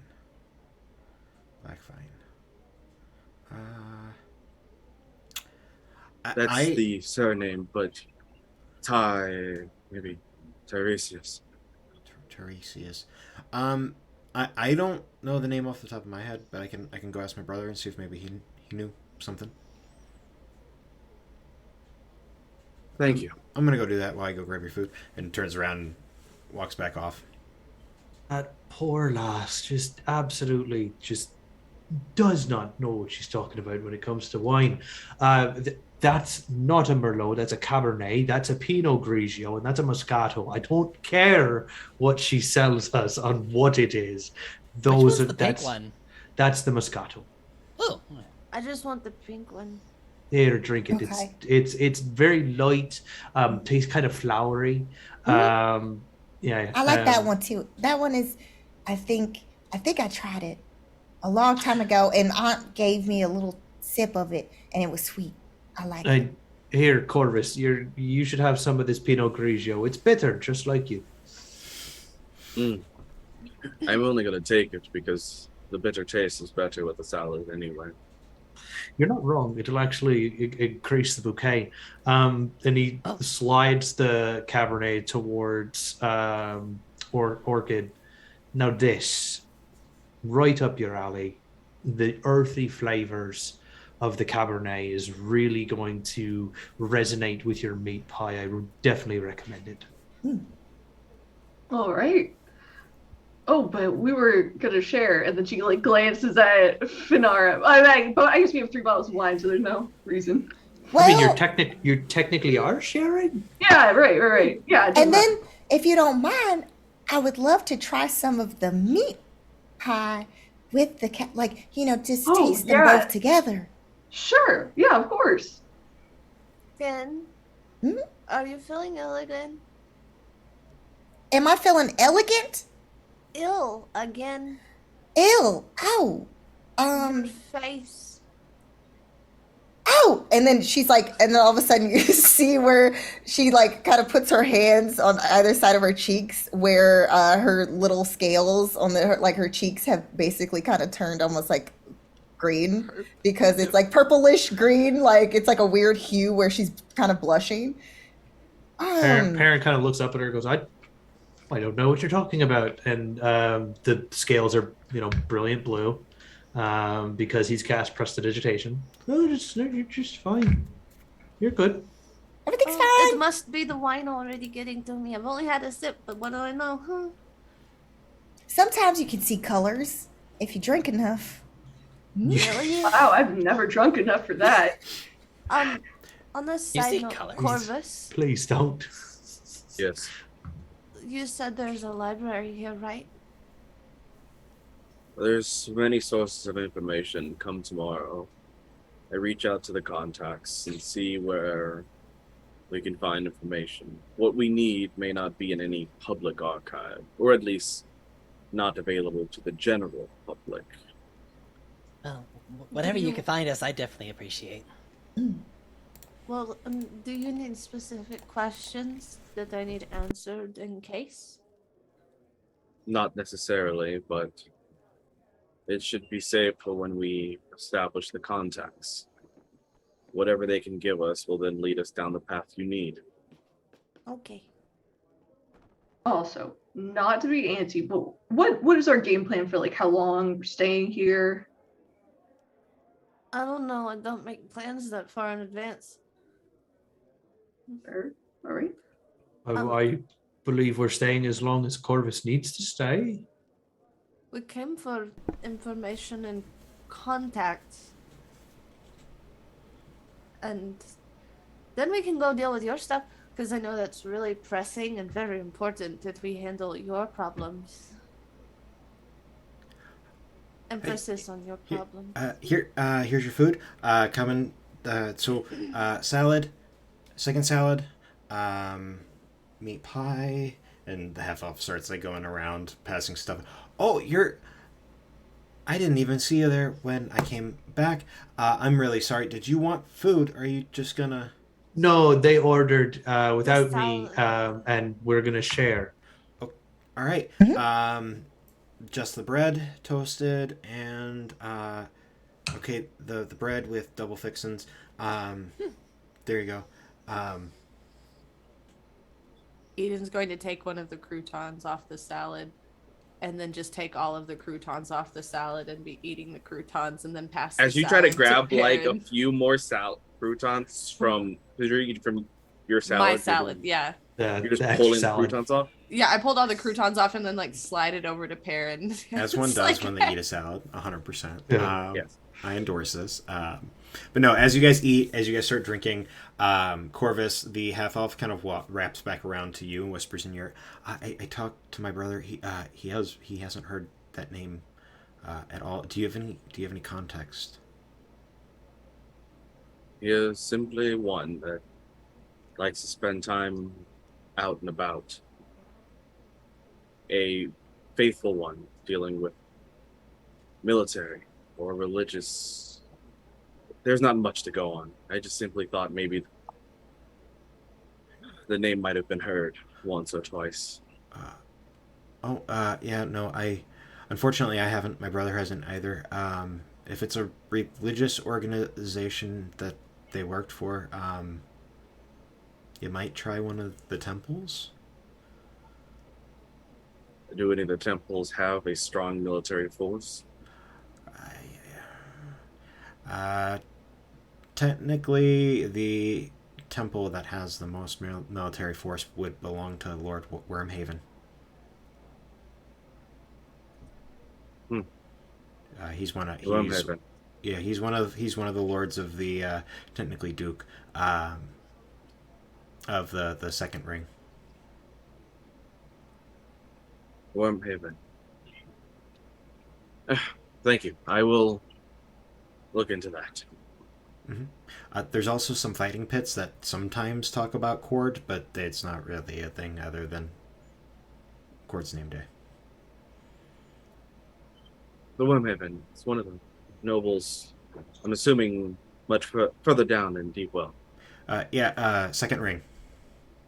His villa and most of his other properties make up about a quarter, give or take, of the second ring. Do you know if Wormhaven operates in any way, shape, or form outside of the second ring prominently? Properties, business, or other? Legally, they contract some trading. There's been rumors that the Duke has relations with the Mortal Hand, which you would know Korvus is one of the larger pro-human groups that is heavily invested in the underground, above ground. criminal enterprises of Deepwell. Thank you. And how much have we asked so far with this table? I don't know. The wine, the food, like 2 gold, 3 gold pieces, give or take. I haven't factored in. Korvus, we'll pull out just like 10 gold. Payment, tip, and this conversation never happened. You got it? Right. Awesome. I will get you another round of I'll get you more glasses, get you some clean ones. Be right back, and just kind of awkwardly shuffles away and say, "Hey, do you need anything?" And kind of going from table to table. And as the half-elf leaves, with that information in mind, we're going to take a quick break. So that way we can, because we've been going for a hot minute. We're going to go on a quick, 5 to 10 minute break, give or take. Be back soon. You put the word barefoot for some of you guys that did it. It was weird. Nightbot was weird and reset. So put barefoot in the chat for your chance to win a full set of Umbral Oculus dice, which will be given away at the end of the stream. And we'll be back soon.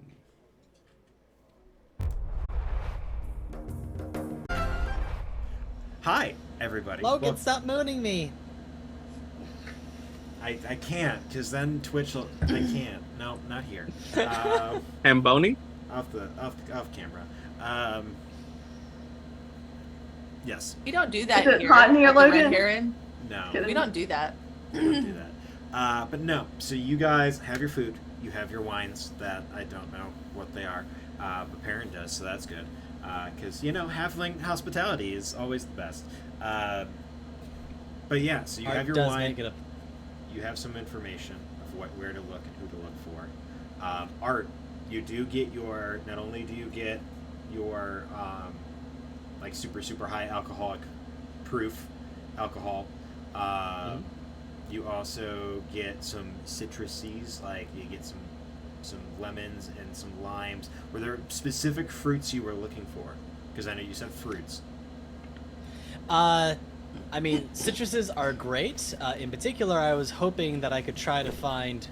I'm trying to remember what the... Close enough. Words are failing me right now. What the components?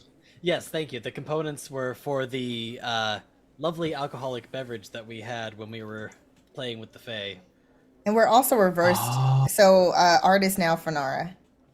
Oh, great. Oh, shit. Oh, that works out. Nope. Hang on. And that, guess what? You know what? Nope. Everybody's everywhere. Hang on. All right, we're back to normal. There we Well go. done.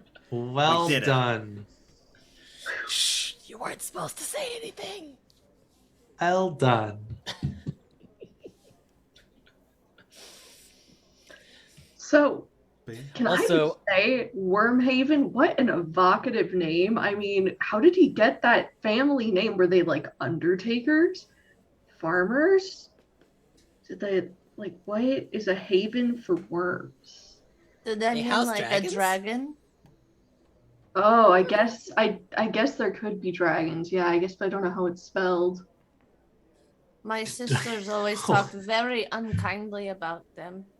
They're not real. And Perrin is just laughing uproariously. Wait, dragons Yes, aren't they- real? Yes, they are. No, they're not. No, Yes, they're they not. are.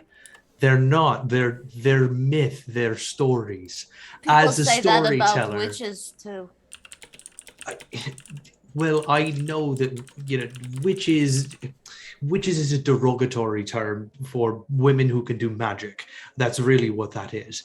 But dragons do not exist. Dragons are not real. They're myth. They're put into stories to make you feel like these grand, scaly creatures can swing down from the heavens and take everything that you have. And But there are big creatures that can swing down from the heavens and do that. but they're not dragons. Dragons aren't real. I don't know. If angels are real, I'm willing to believe that dragons are too. Aaron, sometimes you have to open your eyes and see Signs. I didn't you say something earlier about, being able to sometimes either feel or see things except for when you can see them? Lore Keeper, I'm curious, like, is that what is the predominant sentiment of the world, that dragons are myths? Like, would we have... I mean, if you're talking like Bahamut and Tiamat, or if you're talking like great worms, like the giant ones that could like wing flap and destroy a large city, definitely myth. I mean, Bahamut and Tiamat definitely fall into the religion aspect in all of that, so there is a mythos behind them that people worship, but like regular dragons, as far as you're aware of, are real things. Yeah, like you've arguably seen at least one green dragon in your life, given your your home and their influence. Perrin, I've seen a dragon before. You're a bloody liar, and you're a bad one at that. Wait, Orchid, can you give me your hand? Sure. And Phinara's gonna do what she normally does, which is kind of like, it almost feels like it's like almost like a massage in a way that leads up to the wrist area, basically testing the her pulse, as Phinara also says. So you for sure have seen a dragon in real life, like flying around and stuff. Yeah, I mean, yeah, it was a dragon. I don't know what else you could describe. Big, scaly lizard with wings flying Phinara's around. doing insight on this, by the way. So that's what I'm doing, DM, is that Phinara's rolling to make sure that this is true.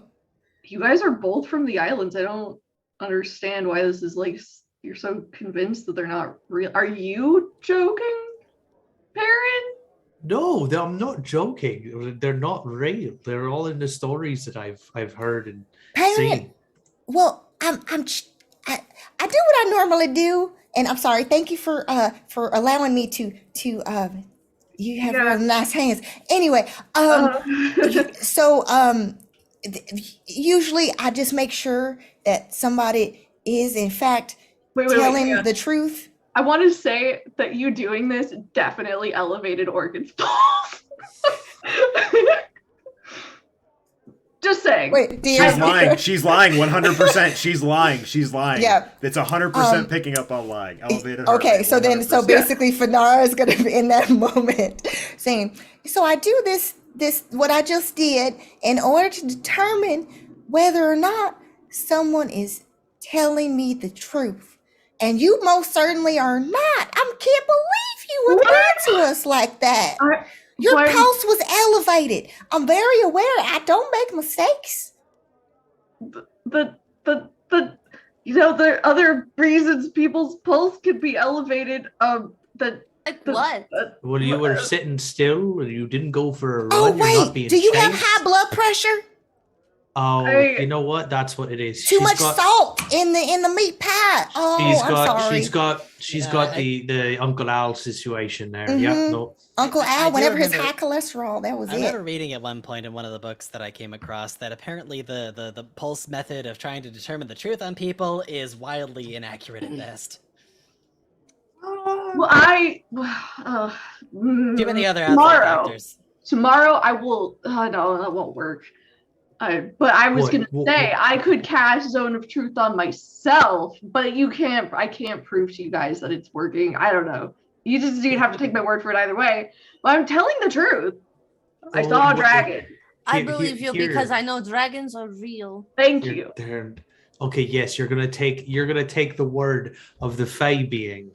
Exactly. Fae beings know more things about creatures than apparently halflings. They are so good at lying. That's the thing. That's why. I don't think you're a liar. Korvus, you've lived like 5 lifetimes, right? How many lifetimes have you seen a dragon? You've had to have seen a dragon. The whole time it's been happening, Korvus has like pulled out all of his notebooks moved his salad, has been reading random pages, has not been paying attention to anything. Upon hearing his name, Korvus, have you seen a dragon in your many lifetimes? Perrin says dragons aren't real. I have seen a dragon, but they don't believe me. Well, Eden believes me. dragons. Yeah, We're dragon. moving. Well, I don't want to believe that you would tell falsehoods.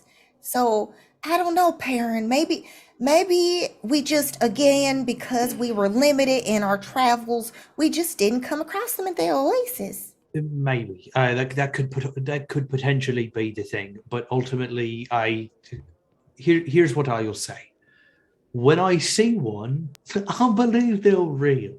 But until that day, they're just a story to make you feel like there's some big bad going to lure over you one day and take everything that you've got. But there are big bads. That I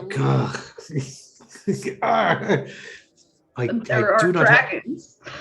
There are. The explanation of metaphor to you people. I don't know. How do we explain that there's a dragon to you? Korvus, where are we going? Oh wait, you also didn't answer the question of if you've seen dragons before. That's very Just as a note, upon getting that question, DM, do I remember ever seeing a dragon in any way, shape, or form? This life, the next, the previous, or anywhere between? Roll a D100. That's never a good sign.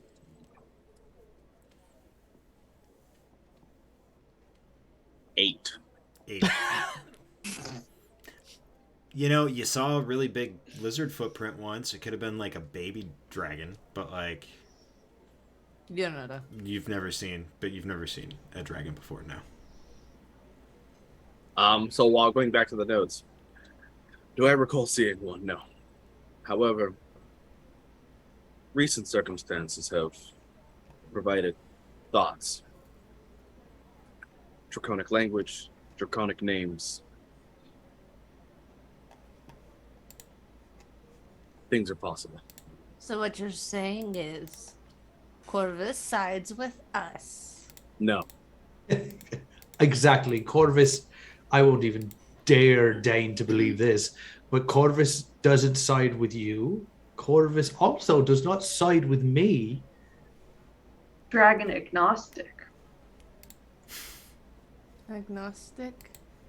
It You're means that ambivalent. if one were to exist, it would be fine. It wouldn't change him either way.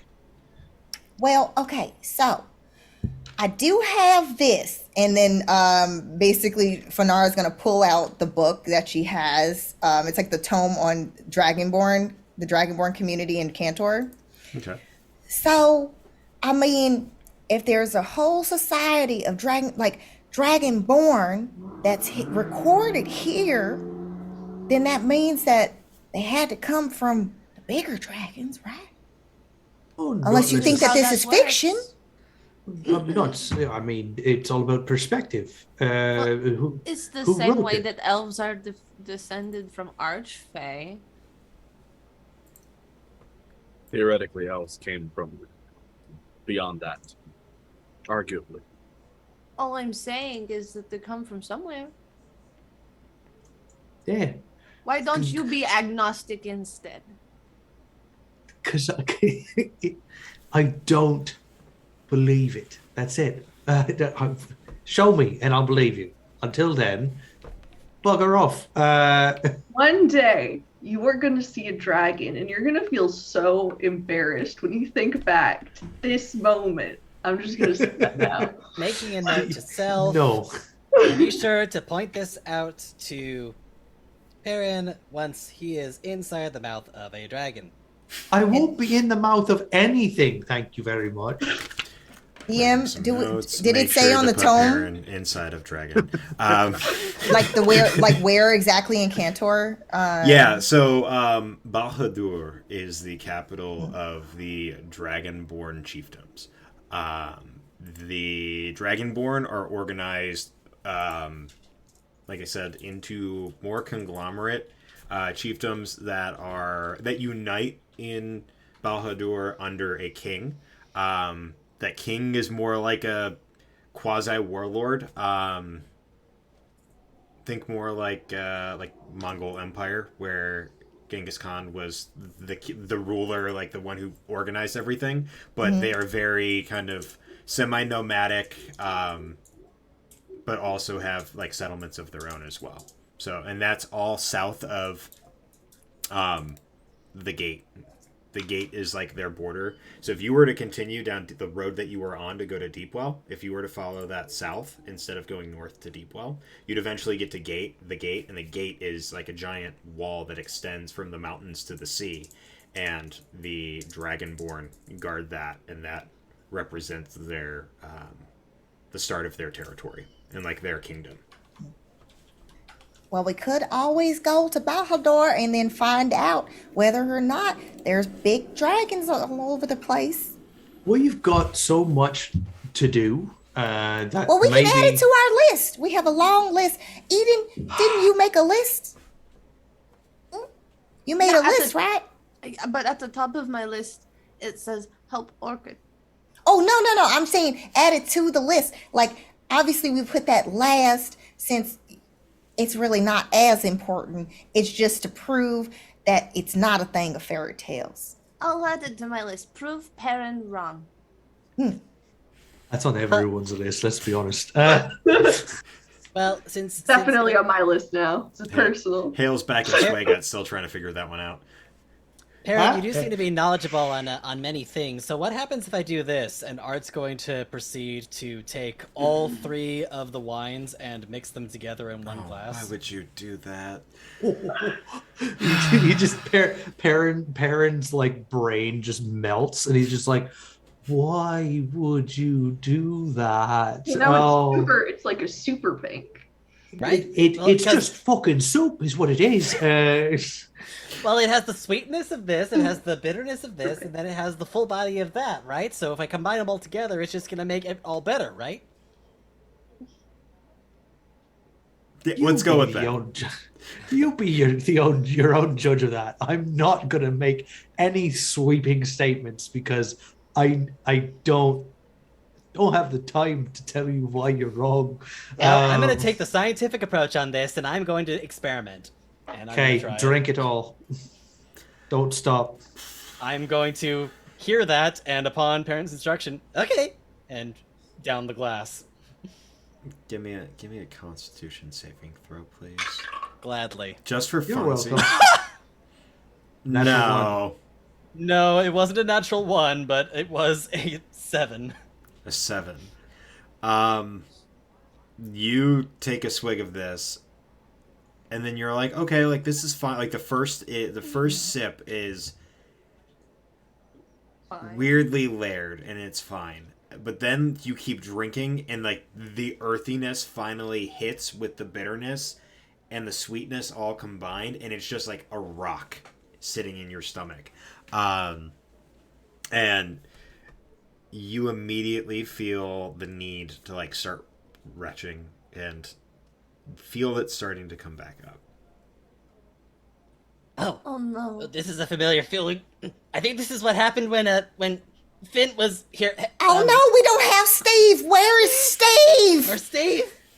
Who's Steve? I'm Steve. What do you need? You hear from like all the way in the back of it. Oh, you're not a bucket though, Steve. Number 2. I'm looking for Steve the bucket.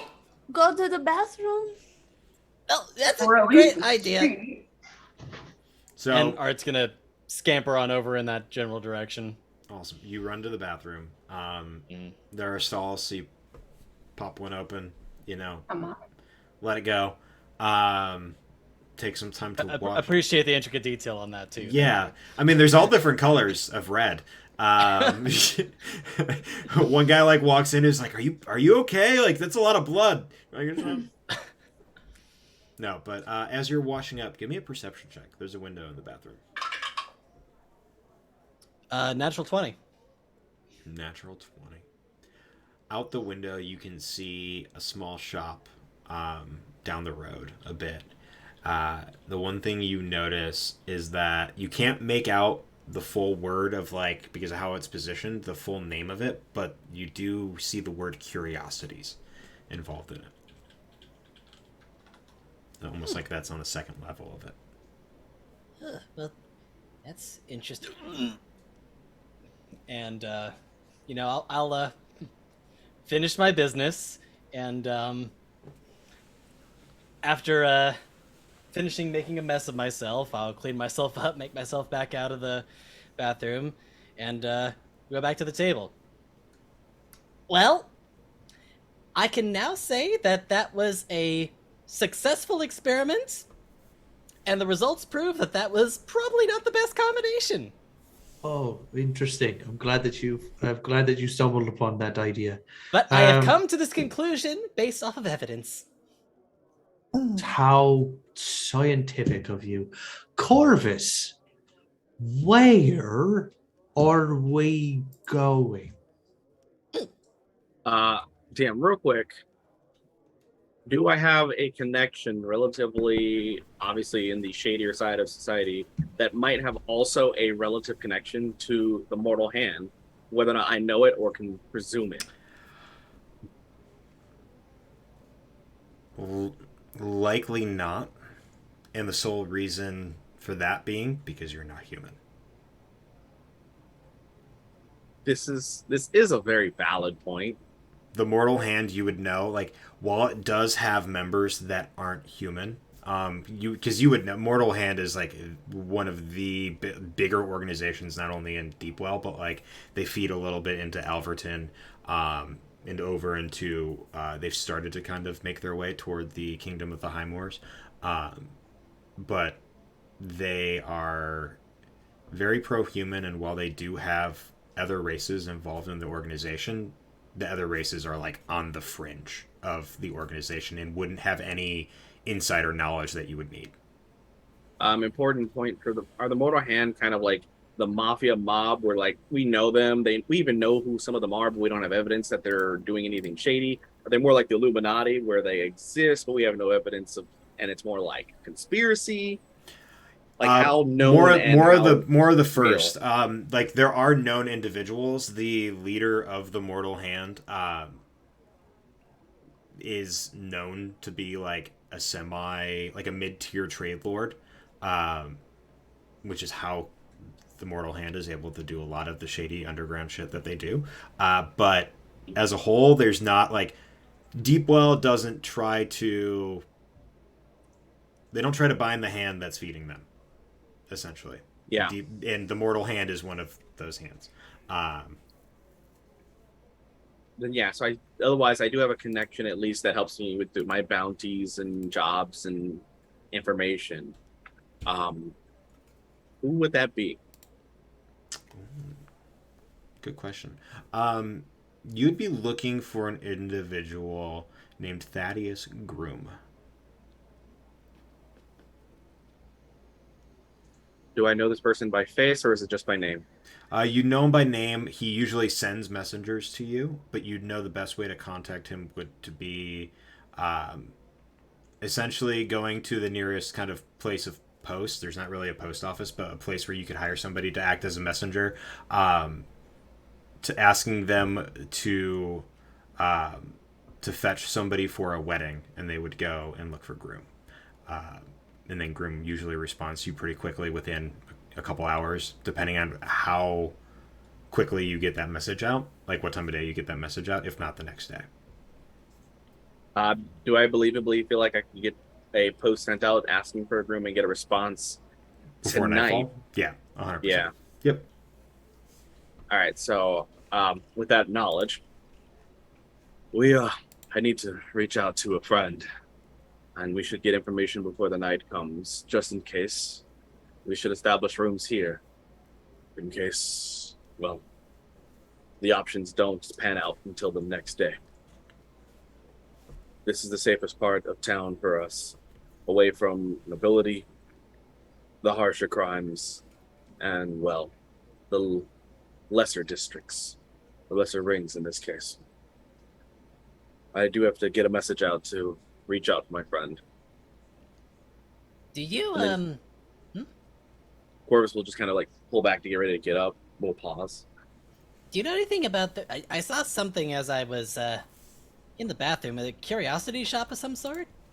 Do you know anything about that? Yeah, what I know about the Curiosity Shop. You would know that cantankerous contraptions and curiosities is a weird amalgamation of like a tinkerer's workshop combined with like a Ripley's Believe It or Not kind of vibe. There are supposedly magical things there, but like you can't tell if it's magical because like they made it up and there's a story behind it, or if like it's actually infused with magic, or if the guy like made a contraption that's really freaking cool and everybody's like, oh my gosh, it's magic. But yeah, you'd know that it's a general kind of tinkery fun shop. I would relay that in a more brooding manner. There's tinker We'll go look. things. Once we, I might want to take a look at that. We could go look while you make your connection. Do you need backup while you're making the connection, or do you need to like go on your own? I mean, I don't necessarily need backup, but if we split, no more than 2 ways. If you Yeah, wish to go actually- check out this, yes. Oh, well, I was wondering because we only have the writ with your name on it. I don't know if they like check that at any point aside from when we're entering or leaving, but I was wondering when we got that if we had to stay together. Once you're in town in certain areas, it only matters if you're somewhere you shouldn't be. That's why I chose this ring. It's where everybody wants to be, and not everyone should be, but no one cares enough to do anything about it. Cool. Makes sense. I would like to go look at the curiosities. And of course, but stick together. And it is best you do not travel too far from this portion of the ring. Oh no, we'll go there and back. Are you sure you'll be okay if you go by yourself? I feel like I Would be don't know. me and Nards. Okay, you three, and he points at Phinara, Orchid, and Korvus. You go on your way over there. We, and he points to the other half of the group, will go to the curiosity shop, and I will make sure that they don't get into any trouble. Wouldn't anyways. And you see Korvus have- hesitate, looking at like Eden and then Art. Don't worry, there's no such thing as dragons, so we'll be okay. Exactly. You have no proof that we get into trouble. I don't believe it. Therefore, until I see proof that we have been getting into trouble, as Eden stands up. Last time I walked into you as a group, Perrin was dealing with cutting off one of your branches in front of a store. Yeah. I'm sorry, I lost the part where that was a problem. Well, You may not see. She asked me to do it. Well, I don't. Anyway, I will make sure that these two do not get into any trouble. And he's just As like, come on, Eden let's is go. slow- And slowly you need to slinking. not get in trouble. Well, I'll be fine. Don't worry about Grab me. Art by the shirt and carry him, I was and gonna say, I already, envision at this point, while they're having this conversation, we're already on our way out the Like door. they're So sneaking you're like out. you're already like 2 alleyways over, like you're halfway there. Yeah, no. we're pulling Pulling a Perry out the Korvus of door just as like, they're we're walking. finishing the But you conversation. guys kind of do the team break thing. As you do that, and you begin to slink away, you watch as the dwarf that you took the table from earlier goes and claims the table properly now for his party. As another, like a smaller group of dwarves comes and sits around where you were sitting. All of your stuff, like the wine, the plates with all the food and stuff on it, still there, There's hasn't no been cleaned food. off. Well, the plates Oh, have okay. are like still there. The table has not been cleared or cleaned, but this dwarf is determined to get this table. And you in guys his all head. In his head. He just- Aren't you These gone? poor Aren't you people. gone? These poor people. You're not even here. You're down the street. Leave them alone. Like looks through the window as he sits down. He just hears in his mind, "This table is cursed." It's like goes Cursed. on. What the fuck is a cursed? I will say that if Phinara sees like if she, because Phinara's kind of like trying to figure out which way to go, but the obviously Phinara's now is like, okay, I can go with Orchid, but then seeing or hearing the dwarf say like, what is that? What is a chaos or something? Phinara will turn around and say, "Oh, you should definitely not mix all of the wines together. Just don't do that.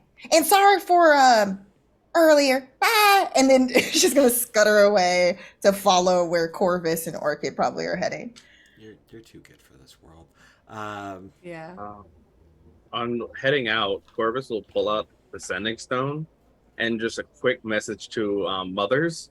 We'll just on there. I am setting up a meeting with Wormhaven. If the name means anything, now's the only chance. And then we'll pocket the sending stone. Hang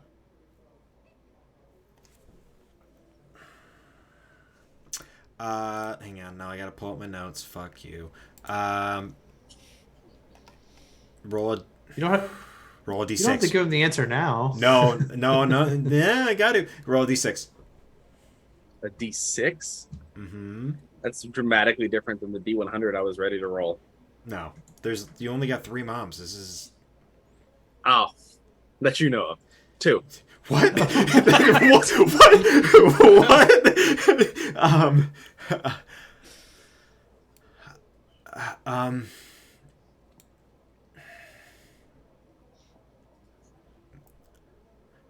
This isn't Korvus. This really isn't the right time to be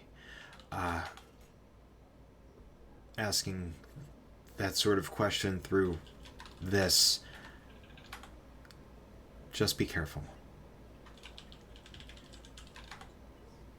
You'd know that as Kazia. Okay.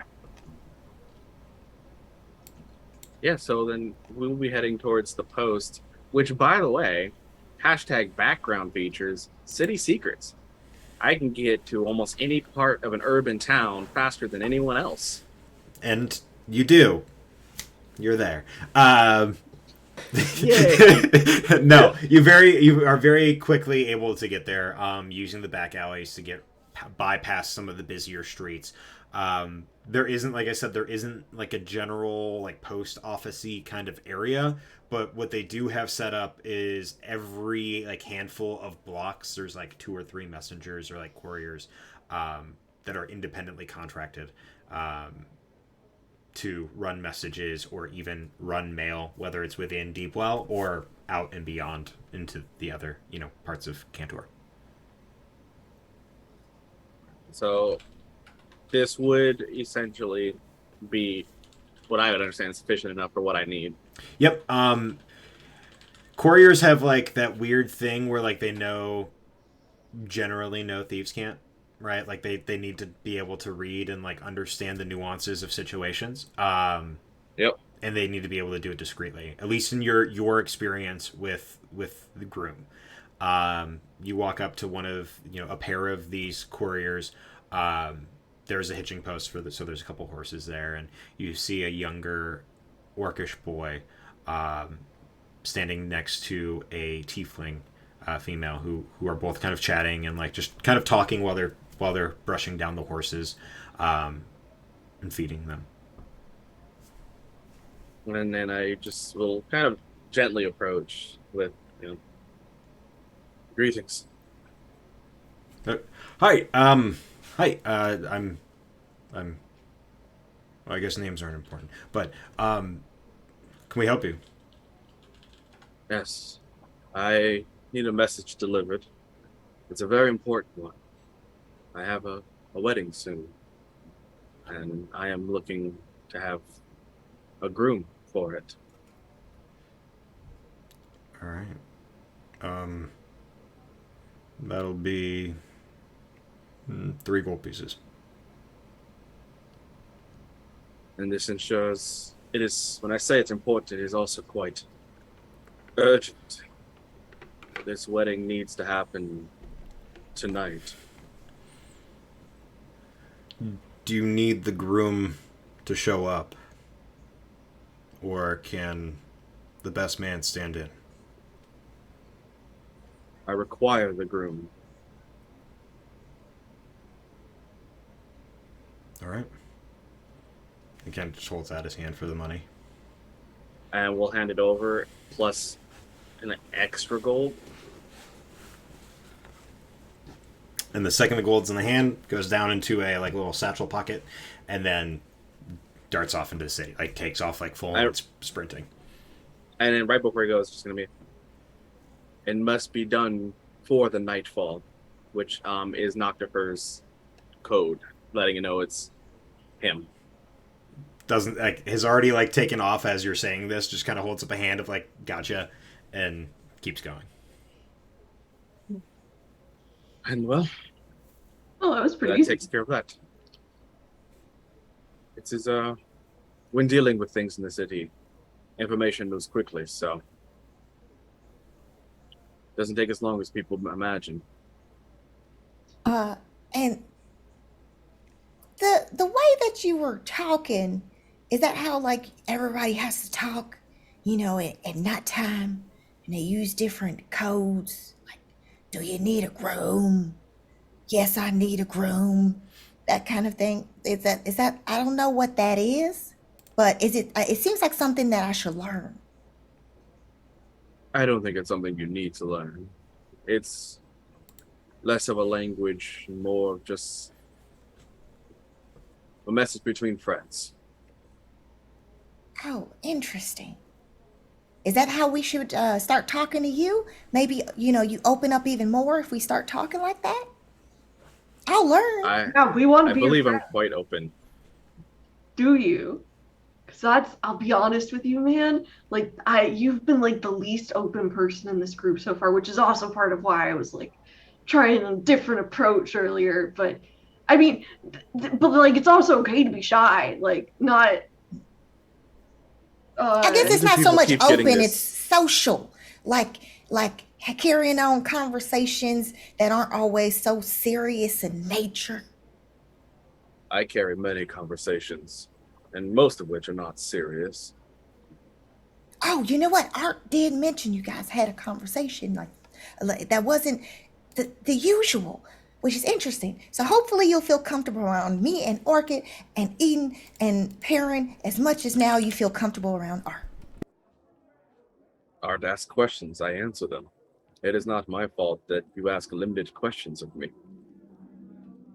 Oh, well, if we're gonna be challenged like that, I feel like we have to rise to the challenge, Phinara. we can try to study and figure out how to ask the right questions at the right time. We can work on it together. Yeah. Yeah. Dear. And Korvus just walks away. Hey, wait, don't.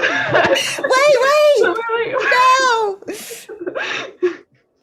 And as Korvus walks away and you all follow, we're going to transition over to the three of you entering this shop of curiosities. As you walk in, the glass that's on the outside of the building, so that way you guys can see in, is top to bottom, like full of like random crap.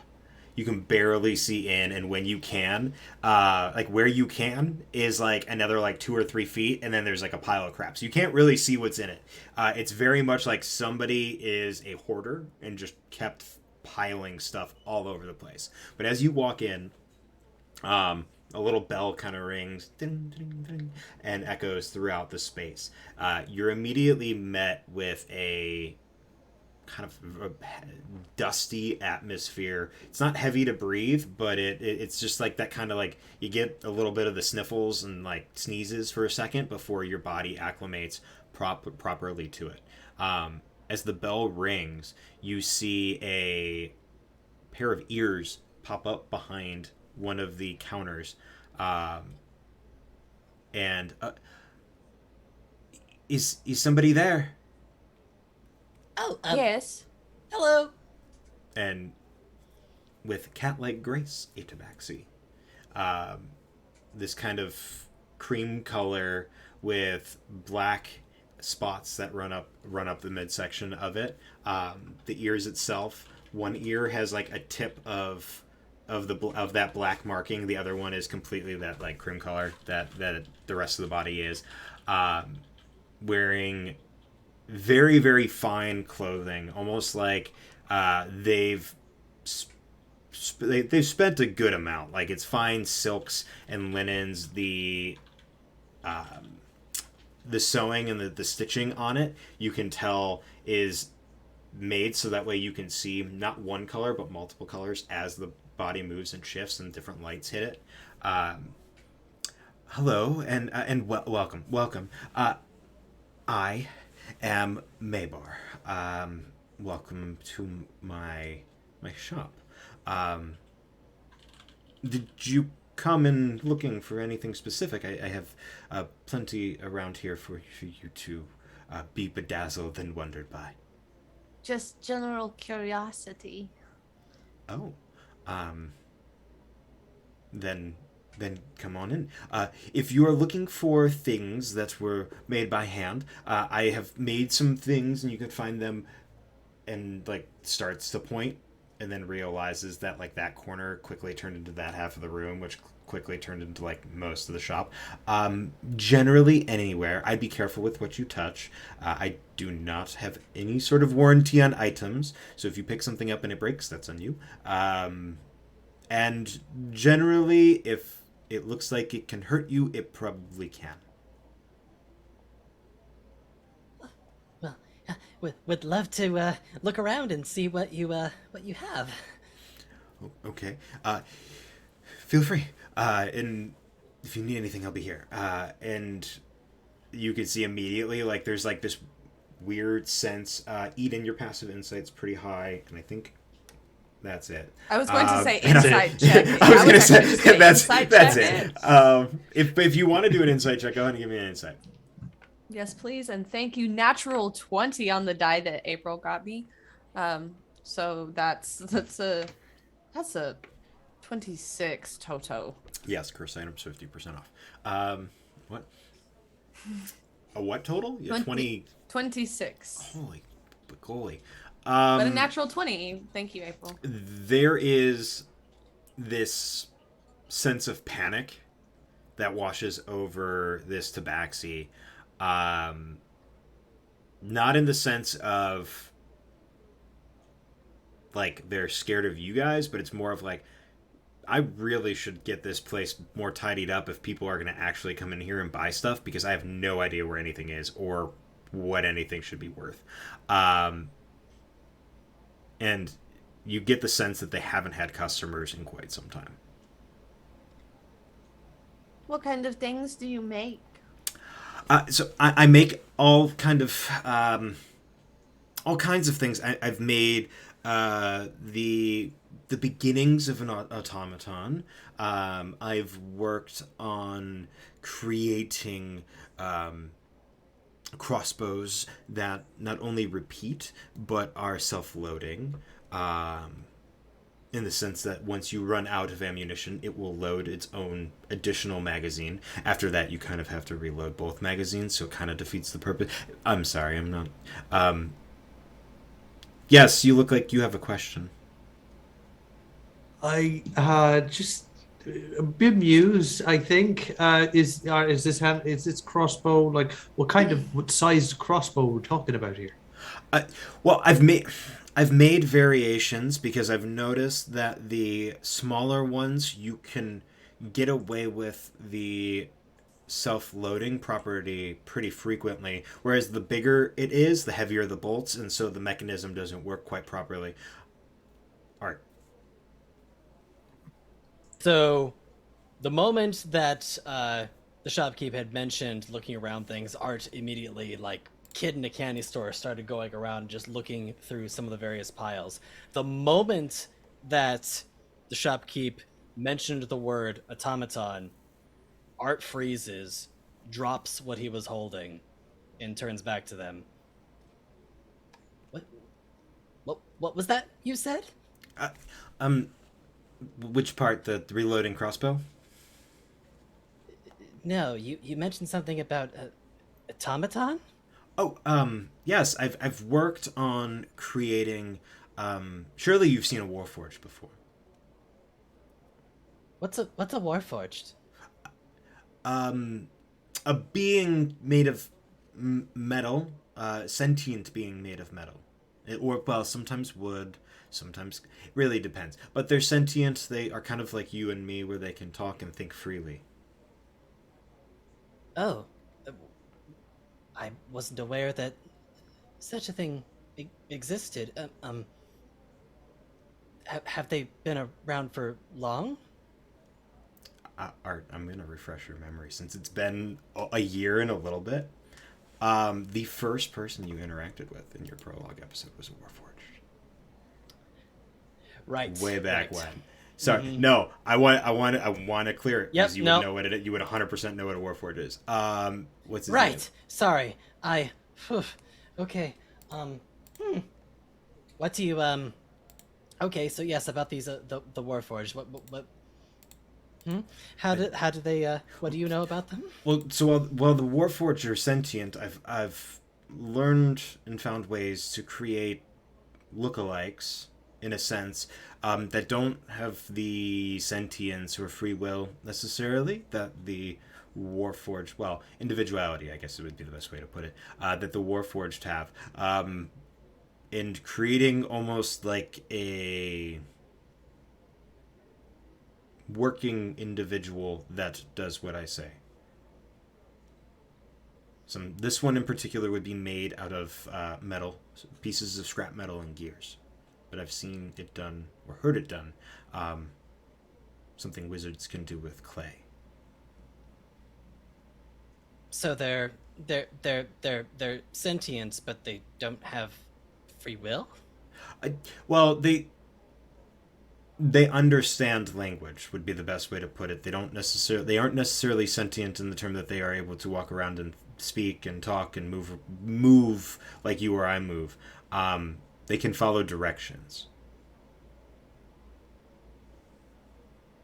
Interesting.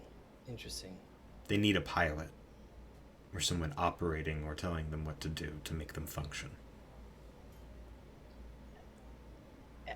Have you ever So you make these, right?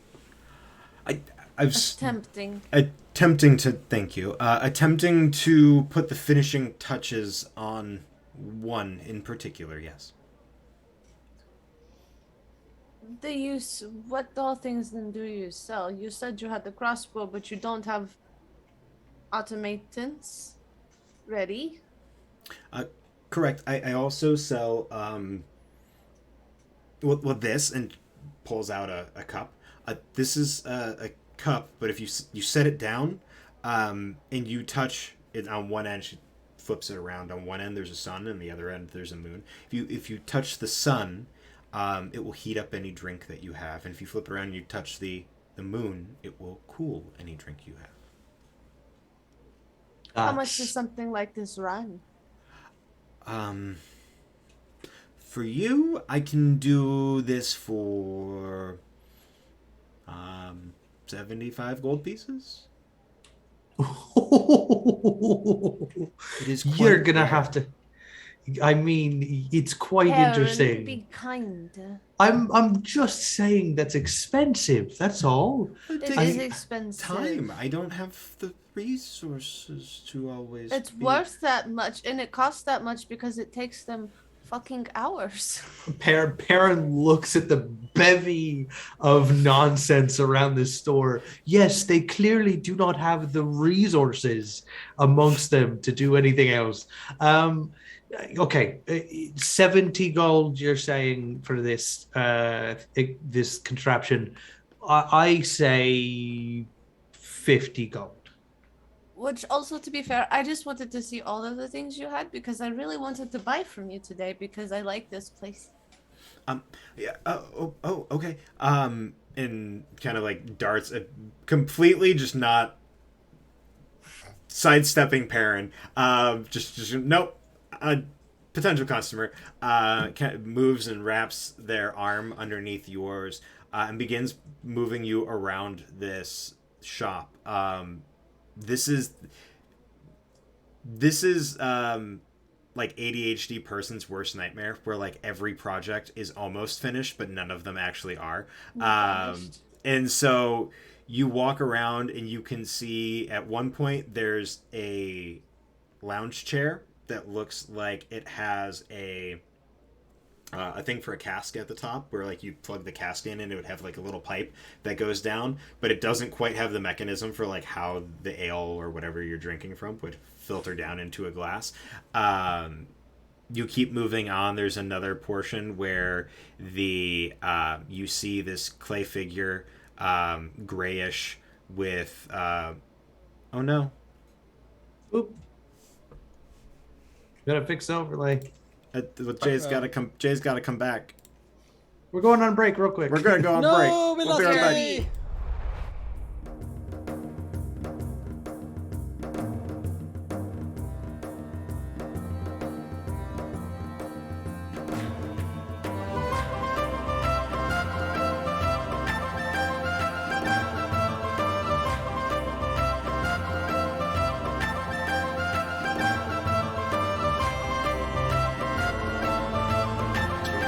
Hey guys, it's Logan here, your Innkeeper. Make sure you put the word barefoot, B-A-R-E-F-O-T, in the chat for your chance to win over Oculus D20. If you already did it, do it again, because this thing likes to refresh and I want to make sure it's accurate. So please do. And if you are one of the people that are typing in the party currently, please do not spell anything incorrectly. That is all. We'll be back.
All right, we're back.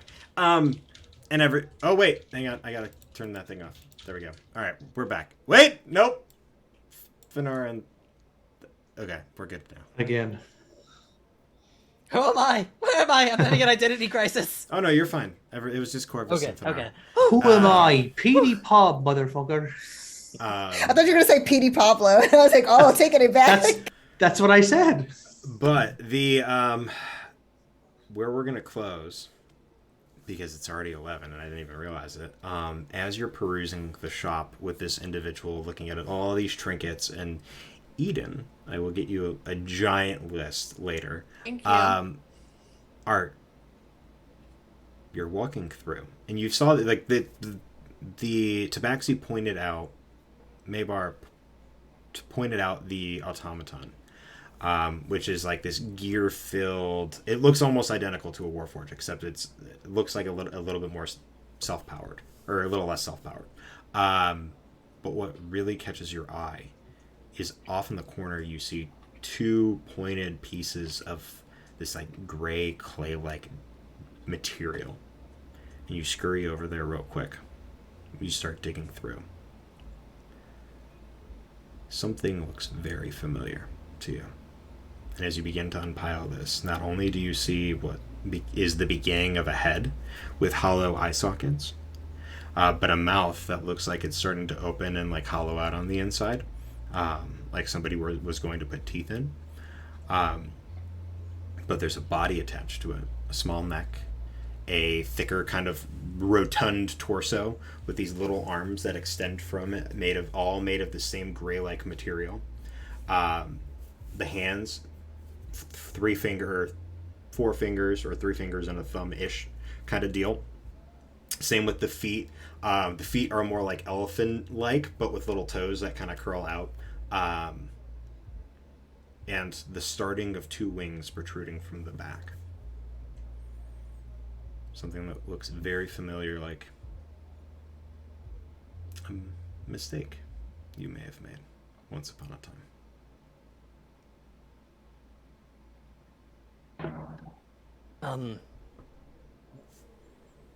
Where did you get this?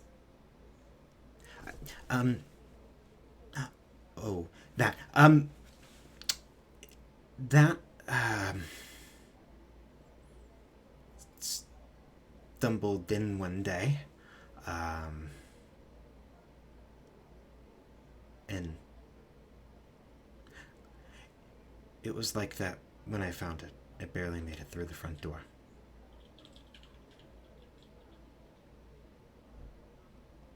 How long ago was this? About a year? 2 years? Give or take. Are you selling it? I can now. I think. I don't know. Are you trying to buy it? Possibly, but I'll need to see all of your other wares first so that I could get a good price comparison. As Eden shoots a knowing look over to Perrin. There's an eye roll. And then he looks back at the merchant. Are you sure that you're selling it? And you're not gonna hold us up? I can repair it. I can try to restore. I don't know quite what it is, but I can see if I can make it function and get you a finished product, if that's what you're asking. There's no need. Give me 1 second, and I go over to Art, and real quick I go, I need you to tell me right now if you want this thing, and whether or not it is important to you, because you look like 1,000 miles away from here.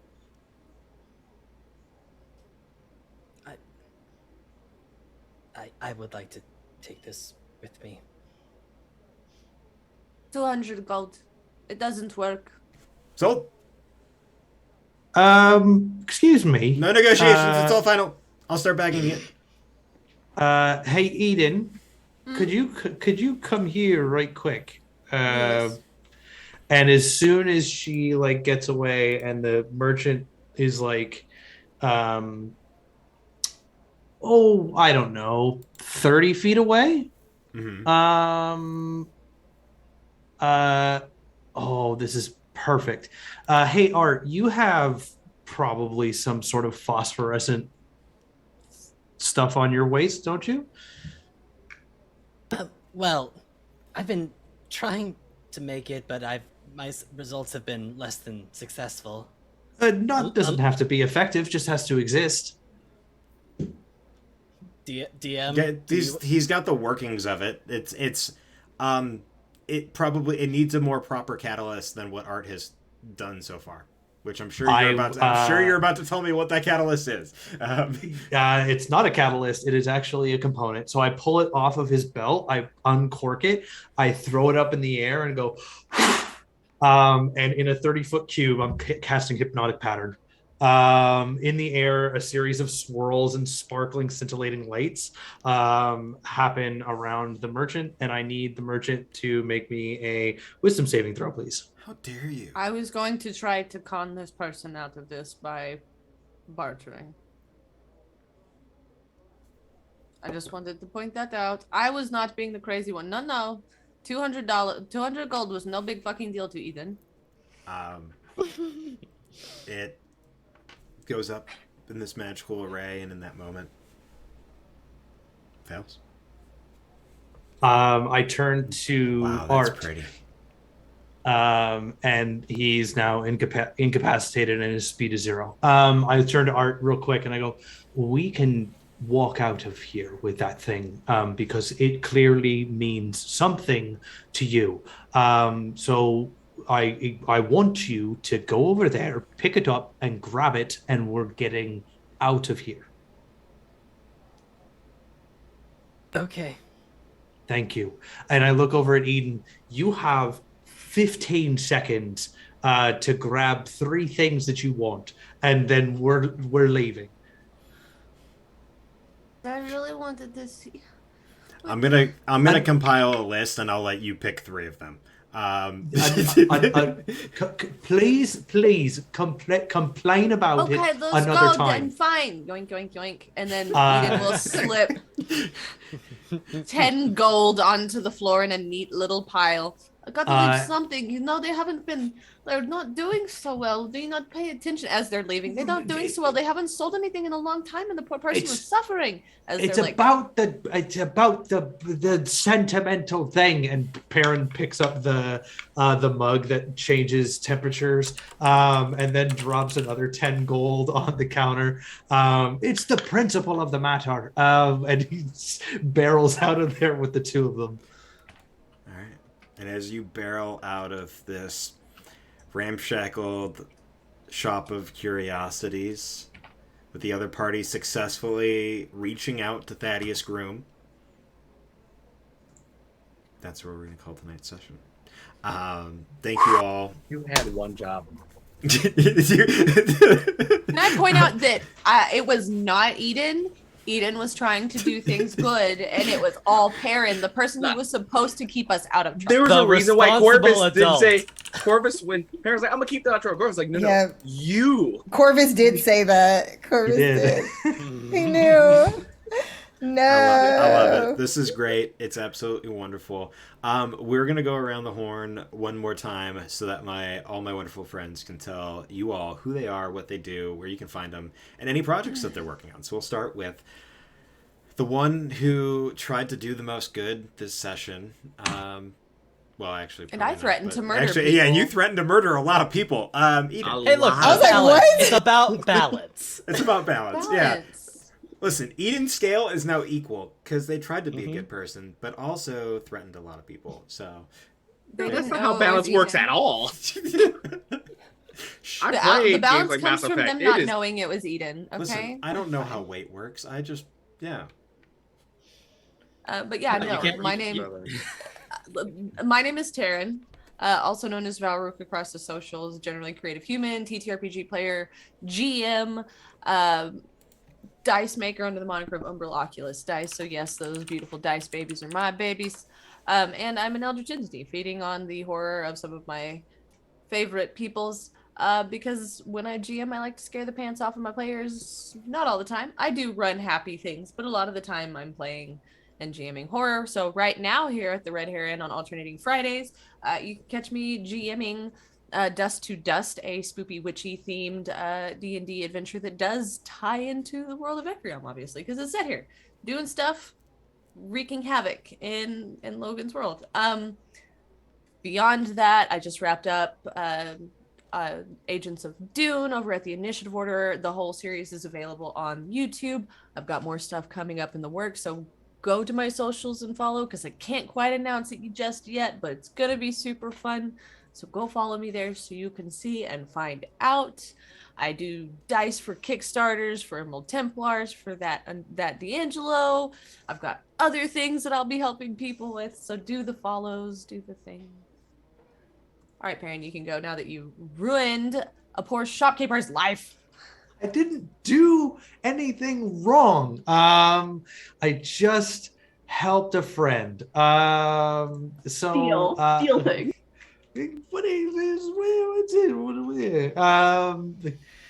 Anyways, This is the beginning of our villain arc. Thanks. Chaotic neutral at This best. is how villains are made. Thank you, everyone, for hanging out with us this evening. My name is Renee Beauregard. I am one half of Dragon Rock RPG Design. You can find us at Dragon Rock RPG on Facebook and Twitter, and at Dragon Rock RPG Design on Instagram. Me and my compatriot, and best friend Daniel Lieberman create supplements for 5e. We are currently working on our Druids and potential other releases that are coming out very soon. So stay tuned for that. You can find all of our stuff on DM's Guild by searching Dragon Rock RPG, and all of our stuff that we've released will be populated there for you. And other than that, everyone, come back in 2 weeks' time to find out how we get ourselves out of this one. And I will hand it off to my lovely sister, who's definitely going to be just fine with what just happened. I see that turning out real good. Hi guys, I'm Utahime, cosplayer, streamer, TTRPG performer, and enthusiast. You can find me on social media at Utahime, Utahime, cosplay, pretty much everywhere except on Twitter, where you can find me at Brianna DeCoster. I'm going to be up to lots of shenanigans beginning in September, so be ready, because the premiere for The Last Light, where I actually am using a Dragon Rock RPG design subclass, their ranger subclass, the Archaeologist. So definitely you want to check out my character for that, Shayna. I can speak English good. Valaris. I'm really excited to bring her to life for that show over on Mercs of Mischief. So that's going to be beginning the September 5th, every Monday at 5 p.m. Pacific time. So definitely check that out. I'm going to be doing a very special one-shot that's actually taking place in a studio. It's super exciting for Scabby Rooster, ran by Ryan Ortega. We're going to be doing a special one-shot for the islands of Sina Una. So really, really awesome, because it's Philippine mythology. I'm super excited. I've been wanting to play this for a while, so this is going to be a lot of fun. It's on September 11th at 5 p.m., I believe. So definitely stay tuned for that. And we also have on Open Circuit Studios, where it's going to be soon on the 14th of September, where we have our premiere for Leverage TTRPG using the Cortex system. I'm super excited for that, because I am a huge Leverage fan, and to be able to play this game is going to be a lot of fun. And it's really hard to find out in the real world if you try to find a hard copy, but I'm super excited to be doing that with friends, and there's some other stuff too that's going to be announced soon, so stay tuned. Passing it along. Hi everyone, I'm Eddie, otherwise known across the socials as Discount Bard, your humble vaudevillian vagabond spreading shenanigans and trouble wherever he goes. I bounce around various TTRPG channels like this one, having fun characters, which I actually have a new one coming up this Thursday. But otherwise, you can normally find me on twitch.tv/discountbard, where I provide low-key entertainment in various forms, whether it be Sea of Thieves, occasional cooking shows, miniature painting, anything else that I can get myself into trouble with and have some fun with. But back to that note about this Thursday, I am starting in a new campaign on the Initiative Order starting this Thursday, City of Mist. It's going to be super fun, lots of noir, lots of mystery. You'll want to check it out. But yeah, I bounce around various channels, I have fun, and I get to be with wonderful people like these. So thank you for being here, and as I always close out on my own channel, thank you for letting me be your discount bard. Passing it along. Hey everybody, I'm Lizzie. You can find me on Instagram and Twitter at the LizzieLD. I'm very happy to have played Orchid tonight for you all. You can also find me in Dust to Dust on Fridays with Terran's campaign, where I play Granny Sophia, a very old and reluctant adventurer. Otherwise, follow me around, see where I might pop up next. All right, it's your turn, Jay. Thank you. That is all. Shut the hell up and say something, Jay. Wait, don't shut the hell up, but talk. Oh, hey, what can I say? Korvus is who I play, but you can call me Jay Casual. All social media at Just2Casual. I do all kinds of things, and I make stuff, I write stuff, I tell stuff. If you like my creativity of any way, shape, or form, you can check me out over on startplaying.games, Just2Casual.